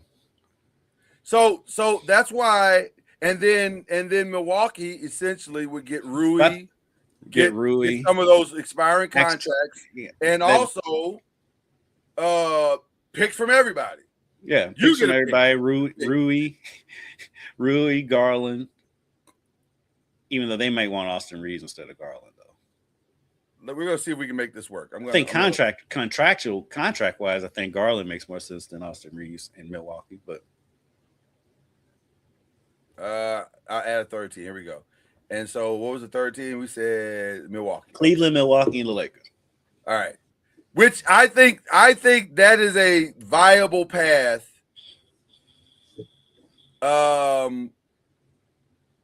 For LA to pull this off, that makes the most sense. I think Vanderbilt would be thrown in there. So let me share the screen here. I love it when we can do fun things like this. This makes the show better. Okay, all right. So there we go. So here's what we're talking about. We're saying Garland would come out, and he would go to the Bucks or the Lakers. Let's see. It's 3 years. Lakers don't want that. So we'll go. Mm-mm. We'll go. He goes to the Bucks. LeBron to the LeBron comes out and he goes to the Cavs along with Bronny because they're not keeping Bronny for sure. Like father, like son. Is that all coming out of Cleveland? Probably. Go back down Cleveland's roster real quick. You got Strus. Strus would have to come out and go to the Bucks, maybe. Either him or Lonzo. It depends on where Austin Reeves goes. That 2 years with Lonzo is actually, you know what's crazy? I wouldn't mind seeing Lonzo go to back to the Lakers. I can see that happening. Because that's one of the things that they need. Vincent's got an expiring contract, so you can send him somewhere. Yeah. I would let's send Lonzo to the Lakers for now. Then let's send Gabe out. Let's send Vando out. No, Vando can't go. 3 Rui years, he's there. Yeah. Rui can go. Who else? Oh, Dalton Connect has asked for a trade. He has, which is crazy. By the way, I didn't know he did that. What? He asked for a trade. Throw him Dalton. to the Bucks. Yeah. Why he would do that? I don't know, but that's because he's been in his feelings since they traded him the first time. Fam, you're gonna be in your feelings a lot. If you're in your feelings in the second year of your NBA career, first year, you're gonna stay. No, it's well, like they traded him last year. Or I can say, well, technically, I guess this is. Well, I don't know. The bottom line is it's too early for all that. It's way too early for all that. You send Kleber out. Doesn't matter where he goes, but you send him out. Who else? Is that it? You send them all out, don't you? Yeah, I think you get rid of all those 1 year. Hayes, you send everybody out. And then Giannis, I don't even know if this will work. It doesn't feel like it's going to work, but we'll see. I think a Laker trade is hard. I think it requires probably 4 teams. Because you gotta send out, you gotta figure out how you're gonna fill out the rest of the roster. Because think about look at what we're sending out. So maybe That's you all. don't send out all those 1-year contracts. Well, but how I do you think get? Rui. I think how do you Rui's get it definitely in done? that trade. Rui's definitely in the trade. Scroll down a little bit more on the Uh, yeah. on Maybe on the Lakers. maybe DeAndre Hunter is thrown in there. He's got 2 years From from Cleveland. sending where to the Bucks, maybe. Yeah. For now, let's send him to the Bucks. Now, the other part of this that has to happen is that you've got to figure out some draft picks, right? Mm-hmm. And I think there's a way to do draft picks on this, but I gotta remember it's been so long since I used this. Where are When you the was draft? clicking on people, it seems like draft picks was coming up on some. I think. Let's see. There's a way to do send draft picks on this one as well. I can't remember what it is, and I apologize because this is completely on the fly. We're all impromptu right now, but there's a way. Oh, picks. There it is. There it is right there. Okay. So for the Lakers, you send out.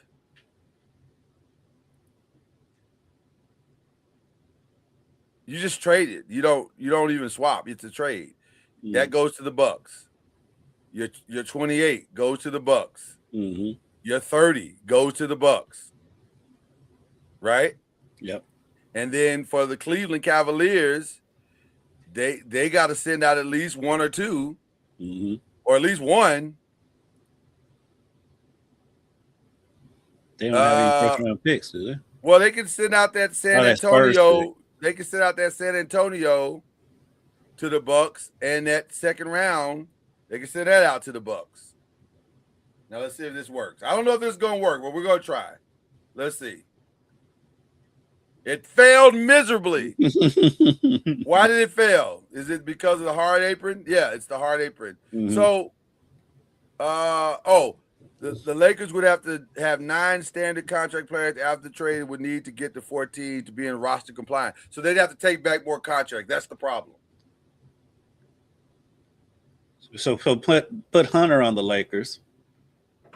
And then the Bucks are over the allowable incoming amount by 43 million. So go ahead and put Hunter on the Lakers. Oh, so they can't take Garland. That's the problem. Put Hunter and Garland on the Lakers. Okay, let's do that. Let's see if it works now. Let's send. Oh, let's go back. This is fun. This is the problem of every GM right now. This is what Rob Pelinka is doing in his office right now, trying to figure out how he can get this to work. And it's not as easy as it looks, people. So we're gonna send him to the Lakers. And then who else? You said Hunter? Yep. To the Lakers. Okay. So the Lakers would essentially get Hunter, Garland, and Antetokounmpo. Now let's see if it works now. Let's see. It still failed. How far off are we? We're 3 players away. Okay, go back up to Milwaukee. Okay. Go back. Oh, not that far. Did we lose it? I lost it. Okay, but you guys get the point. You get the point. It'll be an extremely difficult trade to pull off. It's a hard trade, but despite it being a hard trade, let's see.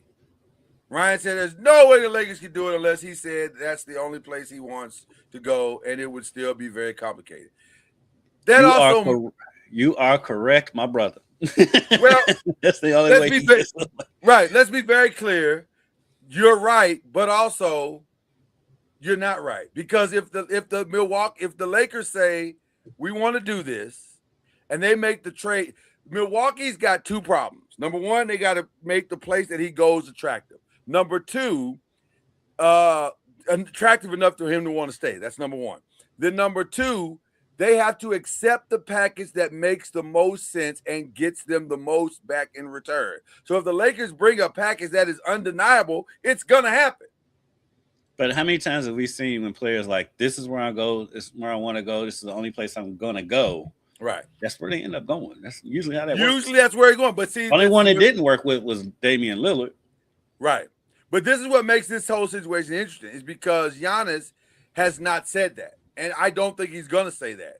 Because I think in his mind, he's saying, I'm really in control of it all. So if a player wants to gut their team for me and I'm only going to be there a year, that's their business. But I'm going to decide my own fate. I think in Giannis's mind, I think he's kind of like Lillard, where like he doesn't have that disruptor mentality like that. That's why it's taken so long in the first place. I think and Lillard was kind of like that too when he left Portland. He was kind of like, yeah, I want to go. I really want to go. I want to go. But it wasn't like, get me the hell out of here. He didn't muck it up like James Harden used to do. I think Giannis or like LeBron does when he wants to leave. No, nobody does it like LeBron. I think Giannis is playing a bit of chess right now, because I think in his mind he's saying, I know I hold most of the cards. And again, if you trade for me, this is the Kawhi situation. You can trade for me for this 1 year if you want to. I'm not guaranteeing you that I'm going to stay, but I'll play my heart out for you with whatever's left in this season. Mm-hmm. If that's what you want to do. And he will. But also, when negotiations come, I'm going to open up my negotiations and I'm going to go where I want to go. So he knows that. So it doesn't really matter what you're crazy to gut your team if he's not going to stay, which is why, to me, that cuts the field by at least 60%, because he's not going to go everywhere. Is it totally crazy? Because if you're a contender and you get him for a year, like Toronto with Kawhi, you get a title out of it. Is Masai crazy enough to do that again? Oh, yeah.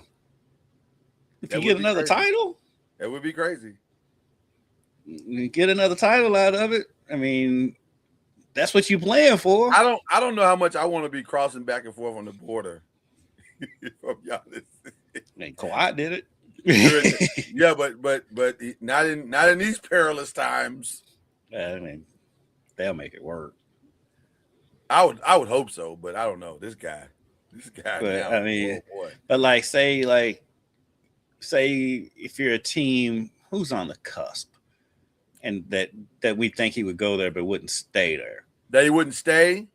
Mm-hmm. Toronto is kind of fits that mold. Toronto fits that very, very well. Let's start there.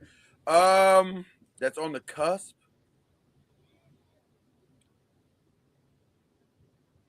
Because we think if he goes to Miami, he'd stay in Miami. He's not in Miami. His wife won't let him leave Miami. No. Warm weather all the time. Miami? Right. They're staying in Miami. Minnesota, probably. Minnesota. Not a lot. That's not a lot.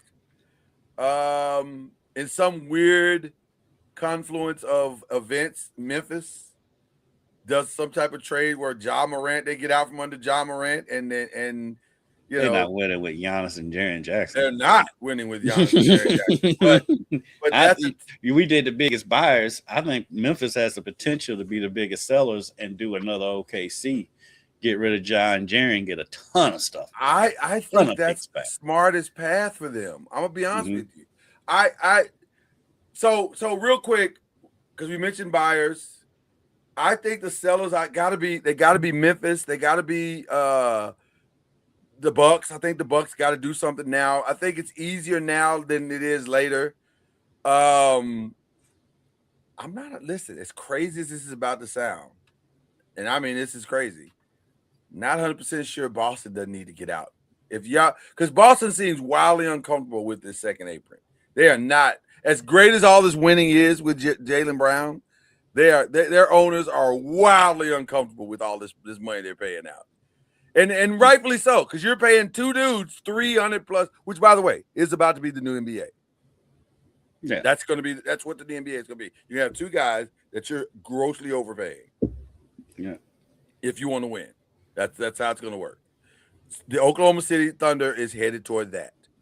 And that's the Oklahoma City Thunder mold is what Memphis needs to be doing. That right. Everybody needs to delay If these you're payments and still compete. because I think the Thunder may have unlocked the way that these smaller markets need to operate. How do you combat big spending? That's how you do it. Yeah, you got to get get draft picks and you got to hit on them. You got to but hit right. You get a ton of draft picks though. Yeah, and where they got enough draft picks where they can miss on a few and it'll still be okay. It'll be fine. It'll be fine. So like Memphis, it works out perfectly. You know, I know I've been on this show. I've been like, they're not going to get rid of their first big star, but when it comes to Ja, but it makes sense for. I'm sorry, I got distracted by something stupid, but it makes sense for Memphis to get out from under both Ja and Jaren, because I think they've gotten as far as they're going to get with that combination anyway. You're going to get a ton, especially for Jaren Jackson. You're going to get a ton for the two of them. Is the thing that distracted you just now the story that Cat and the Knicks have a rift over Giannis? Because Karl Anthony Towns, quote, has hard feelings. Everything with Cat. You know what we're finding. You know we're finding out about the dude too, because he's like, if you deal with Cat, because I cover Cat, you deal with him. He's the nicest guy you talk to. He acts like he knows everybody. I genuinely like Cat, but also, I think there's some emotional stuff about him that makes people wildly uncomfortable. Yes, and I think people are kind of getting to the point where they're kind of sick of it. They're like, dude, you're not worth the headache. Why are you hugging Draymond after the game? Because I've known him for 15 years. Like, it's okay. It doesn't. I still want to kick his tail, but we're friends and it's fine. It doesn't mean I like him more than you. Or I guess that's because they got into it during the game. That's why everybody was tripping. Move on, bro. Like, what are we talking about? So, the Knicks might be buyers and sellers. They may be sick of the Cat experience. And by the way, they may not be wrong. But the thing is, maybe you can't win with Cat. I don't know. Nobody's done it yet. Yeah, but the Knicks have. I mean, this is the closest the Knicks have been, like, since Ewing. I agree. So, if it's not Giannis, I don't think you make a trade. I think you leave it alone if it's not Giannis. But also, the Knicks might get aggressive and say we want Giannis. Yeah, I can get with that. I totally get with that. And he's not going to leave. That's the other thing. Giannis. Because he already said I wouldn't mind being in New York. He's already said it. Oh, yeah. So it's going to be interesting to see where that domino, who taps that domino and knocks it over. But I think if the Knicks are, if we're being honest, the Knicks make the most sense. The Knicks make a ton of sense because this would probably put them over the top. And you feel Milwaukee, you're getting a good player. As far as the trades go, Cat's probably the best player you're going to get back. Of all the players that have been mentioned to trade for Cat, there has not been one with more immediate impact than Cat. My only pushback to what I just said was this. If you're Milwaukee, do you want to be decent? Because really, you want to be bad. That's true. You want to be bad. You want the first pick in the draft, or you want a top 5 pick. You want Diabanovsky. You want Boozer, or you want. That's the thing though. If you trade and get Cat, I mean, you're losing with Giannis, so you ain't gonna get that much better. Well, they're losing when Giannis plays. But I want as many ping pong balls as I can get. And I'm scared that this dude's he's gonna mess up my ping pong balls. Like he might win a few.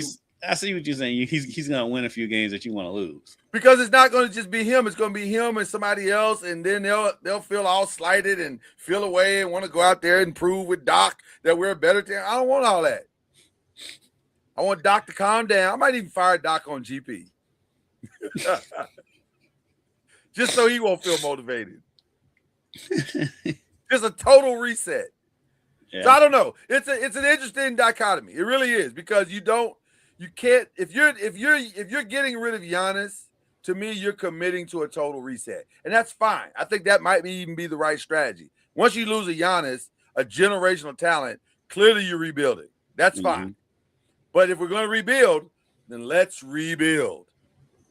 That's why I don't understand what Dallas is doing. Like, let's rebuild. We got our Dallas cornerstone. Dallas is doing. Well, Anthony Davis getting hurt and being out for the year kind of threw a monkey wrench into anything they wanted to do anyway. But that's my point. Sell. They need to be there. Listen, right now, Dallas needs to be the two white guys from Trading Places. Sell. Get those machines back on. Right? Sell everything. Everything's for sale. So I don't know. I think Dallas has got to sell. Like you said, Memphis has got to sell. If I'm Boston and you really don't like that second apron, go crazy. Now here's an interesting situation, but you're still in the second apron if you do this. This could get done tonight. Jalen for Giannis, that can get done tonight. You can finish that in about an hour and a half. I don't think they're gonna get rid of Jalen. I don't think Boston's gonna do anything. They can sit there. They'll sit here and harp about that apron all they want, but they're not gonna do anything. They haven't done anything. The only thing they did was get rid of Horford and bring in whatchamacallit from Portland. But to me, that's an apron that makes sense. Jalen and Jason has never made sense because you're just basically paying for the same position twice. Whereas at least with Giannis, they won a title and got to another final. So it works. It's just not financially. Like financially, it's kind of ridiculous. But you know what I mean? Because you still got a front court problem with Jalen and Jason. But with Giannis, you fix both problems, and now the payment makes sense. So I don't know. We'll see what happens. They got rid of Porzingis too. Forgot about that. Right. So, which I totally understand the Porzingis thing.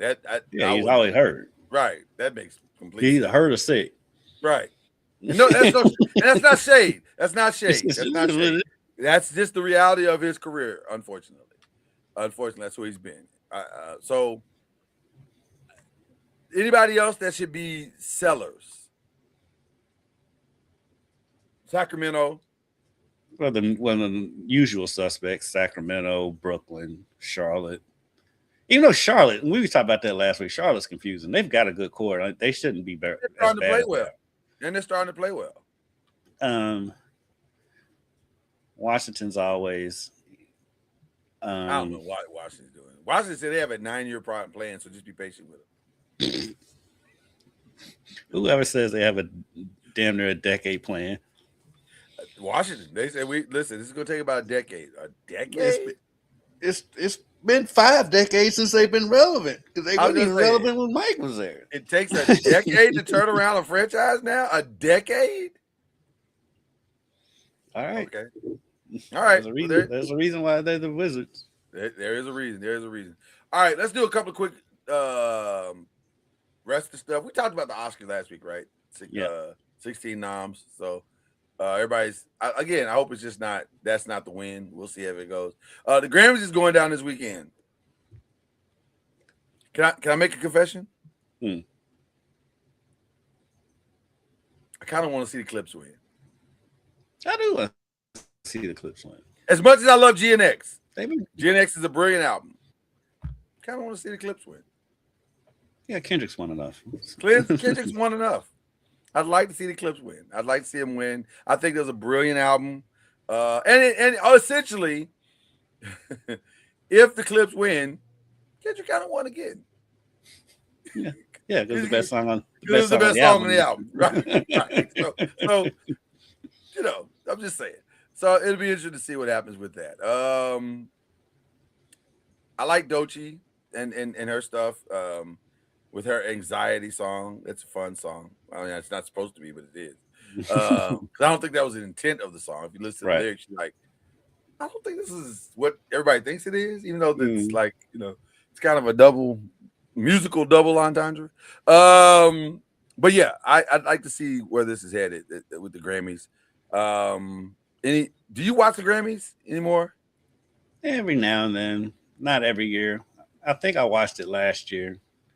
It depends on what I got going. I have to work this Sunday, so I may or may not. Depends on what time I get home from work. Got you. So Got you. I will peek my head in on a replay situation. Like I'll record it and then I'll go back and watch it without the commercials and pick and choose the stuff I want to see. yeah, But I'm not gonna actually like sit and watch it in real time. it's not. I don't watch anything in real time anymore. It's not appointment TV for you. You watch sports in real time. I watch sports in real time. But other than that, I don't like, everything I watch is recorded and I can fast forward through it. Like, Yeah, or it's on the app. So speaking of, I have recommendations. okay, His and hers. I keep hearing about that. Did you like All Her Fault on Peacock? Did you watch that? I never watched that. Those are two that you have to watch. And matter of fact, you can watch them in either order. I watched All Her Fault first and then watched His Her. Both a very, very good time. Are they linked? They're not, but they are very similar. Because one's on Peacock and one's on Netflix, right? Yeah, but they're similar in the sense of the way that the story is written and unfolds are very, very, very similar. Okay. So that's why I connect the two. But Because I was thinking about, because I'm almost done with Landman. I need to figure out what's the next for me. by the way, I started Only Murders in the Building. And that's a good time. As a matter of fact, it's such a good time that my youngest daughter watched it with me, and she loves it. We have not started season 2 yet. Because we got caught up on some other stuff with the snow and all that stuff. But we're going to sit down and start this weekend because there's, other than Royal Rumble, which I will watch on Saturday, there's not much to watch this weekend. So we will probably start Only Murders this weekend, second season. Yes, you'll be very happy that you did. I love it. It's far. You know what? And it's exactly what you said. Martin Short ceases to be annoying as the show continues on. You're like, wow, yeah, because I've never been a Martin Short fan. I'm not a Martin Short guy normally, but he's fantastic on this show. I thoroughly enjoy him. I never thought I'd be able to say that, but I thoroughly enjoy him. So yeah, it's a good time. Selena Gomez is fantastic. She's awesome. She's awesome. Fantastic in this show. Yeah. I'm stunned at how good she is. Yeah. I didn't realize she was that great of an actress. Yeah, but she's really good. She's outstanding. And then Steve Martin. I've always been a Steve Martin guy. So so I watched that, the movie The Rip. You know what? I have not seen a movie. I had time this weekend. I don't know why, but I did. Saturday, I had a lot of time. And it worked out. So I just said, I'm going to watch some stuff. And I did. It was a good time. Rip is great. Matt Damon, Ben Affleck. They don't make a lot of bad choices. No. They have such good chemistry that they can make a bad movie good. They have good, and by the way, this movie is good because of them. Mm-hmm. It is good because of them and Tiana Taylor and some of the other actors. It's good because of them. In the hands of lesser talent, I don't know what this would have been. But with those guys who understand nuance and subtlety and how to build a story and how to, intensify and then take a little off, you can see the mastery. You say, okay, this is why they make the big bucks. They're very good with it. I mean, Tommy Lee's one of those guys. I mean, if nobody else could pull off Landman outside of him. I can't wait to see it. Now you got me really excited to watch it. He's fantastic. Even in this second season, I'm telling you now, second season is nowhere near as good as the first season. Your recommendations, though, have been very good. He's fantastic. Yeah, your recommendations. He's awesome. Good. Yeah. So that's what I've been watching. Like I said, but then I also will watch the Royal Rumble. You've never seen the Royal Rumble in your life, have you? Yeah, I used to be a wrestling fan. You haven't seen some of the modern stuff, though. I don't get into the modern guys. See, you're missing out. Nobody's like piqued my attention. I see him walking around on Sports Center all the time, and I'm just you're missing out. You're missing out. Nobody does it for me. Nobody's you're missing out. The last person to draw me to the TV that just reached out and just out from the TV and grabbed me was The Rock. And like Rock when he's returned doesn't grab me to watch it. I'm going to say something, and you're going to be shocked when I say it. Without question, Roman Reigns may be the best that I've ever seen. Okay. And that includes The Rock, Stone Cold, John Cena. Roman Reigns is must-see TV. Must-see TV. He's that good. Seth Rollins, that good. They are I that just saw good. him. He was just walking around on Sports Center or on ESPN a minute He ago. is that good. They are, first of all, way more physically gifted than any of the guys we've mentioned. Way more physically gifted. But they've learned how to sell stories. The bloodline thing that they did for that 4-year stretch, the greatest storytelling I've ever seen in the history of wrestling. It's not even close. It's not close. It's not close. Not a Hulk Hogan storyline, not a Rock storyline. Nothing has been close. It is the most brilliant storyline I've ever seen because it built every week and it got better every week for 4 years straight, which is crazy to talk about. That's crazy to think about, but it's brilliant. I guarantee you. And let me say this. For people to say, Spence, you watch wrestling? I have a house full of women. I must increase my testosterone level by 10x. So that's how I do it. That's how it works for me. So yeah, it's a good time. It is a good time. Some of the best you've ever seen. I promise you. And the reason why I recommend the Royal Rumble to all men is because it's the most unpredictable of a predictable thing that you can watch. Because you don't know who's going to win. You do not have any clue who's going to win. And just when you think you got it figured out, they throw you these beautiful curveballs. And you're like, huh. And then even when it becomes predictable, it's still a good time. So it's the best one of all of the ones. I think it's even better than WrestleMania in a lot of cases. So I'm just saying, you're not doing anything Saturday, 2 o'clock, 1 o'clock, peek your head in and be like, oh, that was fun. It comes on that early? Well, this is the first time they're doing it in Saudi Arabia. Oh, by the way, the Saudi Arabia money is flowing these days. Like, everybody's on board. Like ESPN, UFC, Dave Chappelle. Did you watch that last one? Yeah. What'd you think? I watched it on my flight from Miami. Was it the funniest thing he's ever done? But it was brilliant. It's brilliant. It was brilliant. And I was thinking to myself, how are you going to string all this together? And by the end, you're like, Jesus, man, he's brilliant. It's right now. I think he's just playing with us. Like, I think he's just like, I just want to see if I can do it. I don't know. Yeah. I think it really is a fishbowl. And I think he just grabs 7 things that he thinks are interesting. And he says, let's see if I can make this work. And then he does.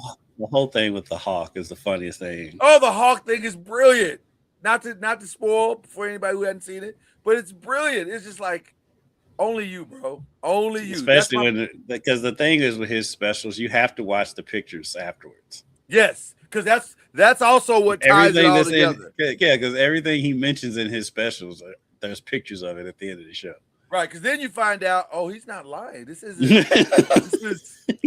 This is actually happening. This actually happened. Dude, it's brilliant. He is the best, and it's not close. Matter of fact, he's so good at what he does now, much like Eddie Murphy, we need to exclude him from the conversation of who's the best comedian. Because that's already been kind of like what Kendrick has done. There is no more big 3. It's Kendrick, and now let's move on, and then we'll pick from the rest of you guys. Who's the viable number 2? Which, by the way, J. Cole clearly wants. Yeah.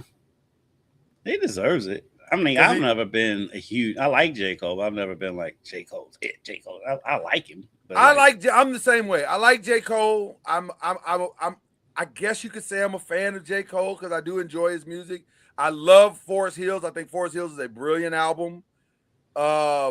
It's my favorite of all the J. Cole albums. Is he the number 2? Probably. I don't know I don't know what metric you're using, but if you're talking about skill, then probably. I don't know how to measure it though. It's all subjective. Yeah, it's all subjective. Yeah. So there you go. That's all I got. I got nothing else. Do you have any shout outs that you want to give? Oh, shout outs. I'll give a shout out to U of L baseball. They had their annual dinner last week. They coming off a College World Series appearance last year, and they had now I'm drawing a blank. Adam Duvall and one of the kids for the Dodgers. It wasn't Will Smith, but they have another catcher that plays for the Dodgers. Yeah. And so they had that last week. So shout out to them. And shout out to the U of L women. U of L women are making a huge run right now. Listen, They play at a huge game tonight at Stanford. Can and I they be play honest? At Cal on Sunday. When they got blown out from Connecticut, I think, like a lot of people were thinking, oh, it's going to be a long season. Mhm. And now you're seeing again the brilliance of a Jeff Walsh coaching. Yep. Jeff is so good at the basketball. Yep. And he's got these girls believing. They believe that they can go win games. They haven't lost since December sometime, I think it was. They've won like 8 or 9 straight games, something like that. Yeah, it's some crazy number. Like it's and with no signs of slowing down. They look the part. They other than Connecticut, they're playing. Them and Duke are both 9-0 in ACC play. That's crazy. Louisville's won 12 straight games and Duke's won 11 straight games. Who saw that coming when they lost to Connecticut? The way they lost to Connecticut. Who saw that coming? They did not look the part. So either there are levels to this, and Connecticut isn't that good. Well, they ended up losing they only lost to Connecticut by 13, and it was the first game of the season. And it was the first game of the season, right? They faltered against Kentucky, which if they replay that game again, Louisville wins that game. Yes. What the turnaround in the season was them barely losing to South Carolina. They had a shot to win it, had a wide open shot, and I think that turned the season. Yeah, I think that game told them, guys, you're good. You're actually good. Because not only are they winning, they're blowing teams out. They're blowing them out. I mean, they beat Carolina at Carolina by 10. They beat Tennessee by 24. Should they be trending toward a number 1 seed? Is that what's going on with Louisville right now? They're trending that way. They still got a little bit. Not a little ways to go. I mean, they play at Stanford tonight. Yeah. They do play Duke on February 5th. That's gonna be a good one. Outside of that, they don't have another ranked game.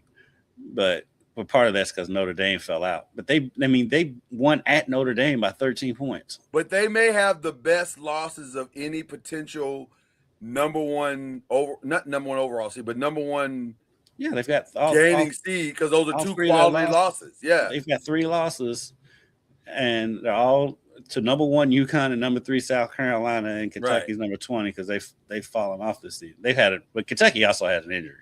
Yeah. So, yeah, I mean, and if South Carolina continues to rebound or whatever they do, that loss looks better and better every day. Louisville will not get lower than a 2 seed. I agree. This is amazing to me. This may be his best coaching job. He might be.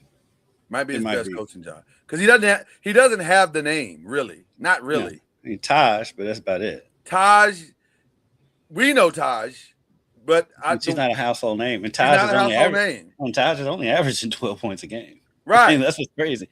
They've got 3 that average double digits and another one that averages 9.9. The big difference for this season has been the coming out party for Alif Istanbululu. She's had a huge season, and even McKinley Randolph is starting to play better. Zach Randolph's daughter, she's playing better too. Yeah, and so you can't just concentrate on one person anymore. Loris Ziegler has been huge for them. It's crazy. It's I'm so impressed by Jeff. Jeff might be this. Here's the controversy take for today.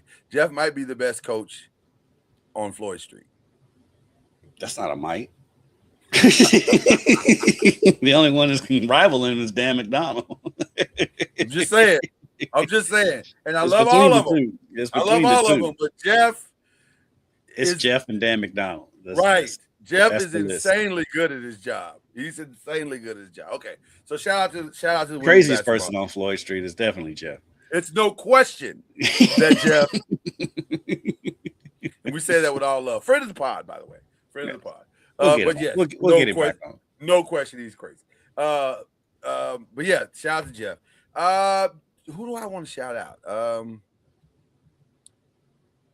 I don't really have a specific. Oh, I got one more shout out too. They are honoring the 1986 national championship team at the U of L game on Saturday. So shout out to them. 40 years later, they actually have a press conference at 2:00 today. And so, have they never been shouted out? Have they never been honored? Come on, they honor their team all the time.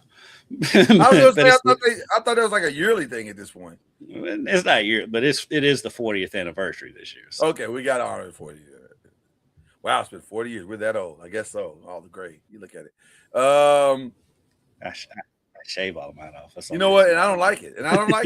Kendrick, I don't like it. You can make a simple purchase of a razor. I will not do it. All that. I'm rolling with it. Wife likes the zaddy look, so I'm rolling with it. There you go. Who I am. So okay, shout out to that. I don't really have a shout other than you, and also want to shout out to I shouted this out on Tuesday. I want to shout out again the city of Pine Bluff, who has done a phenomenal job in the midst of all this snow. They kept the city, kept my energy on. Although I will tell you, first day of the snowstorm, my stove went out. That's not a good thing. Not a good thing. So shout out to the good people at Lowe's who delivered my stove yesterday, because I couldn't get a stove before yesterday. Mm-hmm. So we're back in the game. So, but yeah, we've done well. We've done well. So I appreciate everybody reaching out. A lot of people, friends and family across the country. Hey, you guys okay? Yeah, we're good. We're good. It's hot in here. Yeah. But we're good. It's a brisk 70, 74, I think, 73 in the house. Jesus Christ. You trying to melt everybody?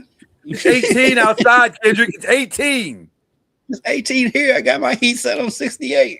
You have better insulation than I do. This house is an older house. You have much better insulation than I do. It's hot here, bro. I was going to wear my hoodie, and I sat here in this hoodie for like 5 minutes. Like, that ain't going to work. We got to do something different. This is clearly not going to work. You can just set out some popcorn and it'll just pop. You don't even got to turn the stove on. Well, my coffee, I've been drinking it. It's been warm the entire time. Not just because it's in the Yeti, but also because it's a nice temperature. It's the same temperature. Room temperature is the same temperature as the coffee. Same temperature. Same temperature. It's going well. It's going well. It's going well. It's going well. Love each and every one of you. Hope you enjoyed Press and Pros. Hope you enjoyed Bleav in the AC. Hope you enjoyed the mashup, because that's what we do here. You know what? Go watch it again. If you didn't miss something, go watch it again. Until then, cue the whistle.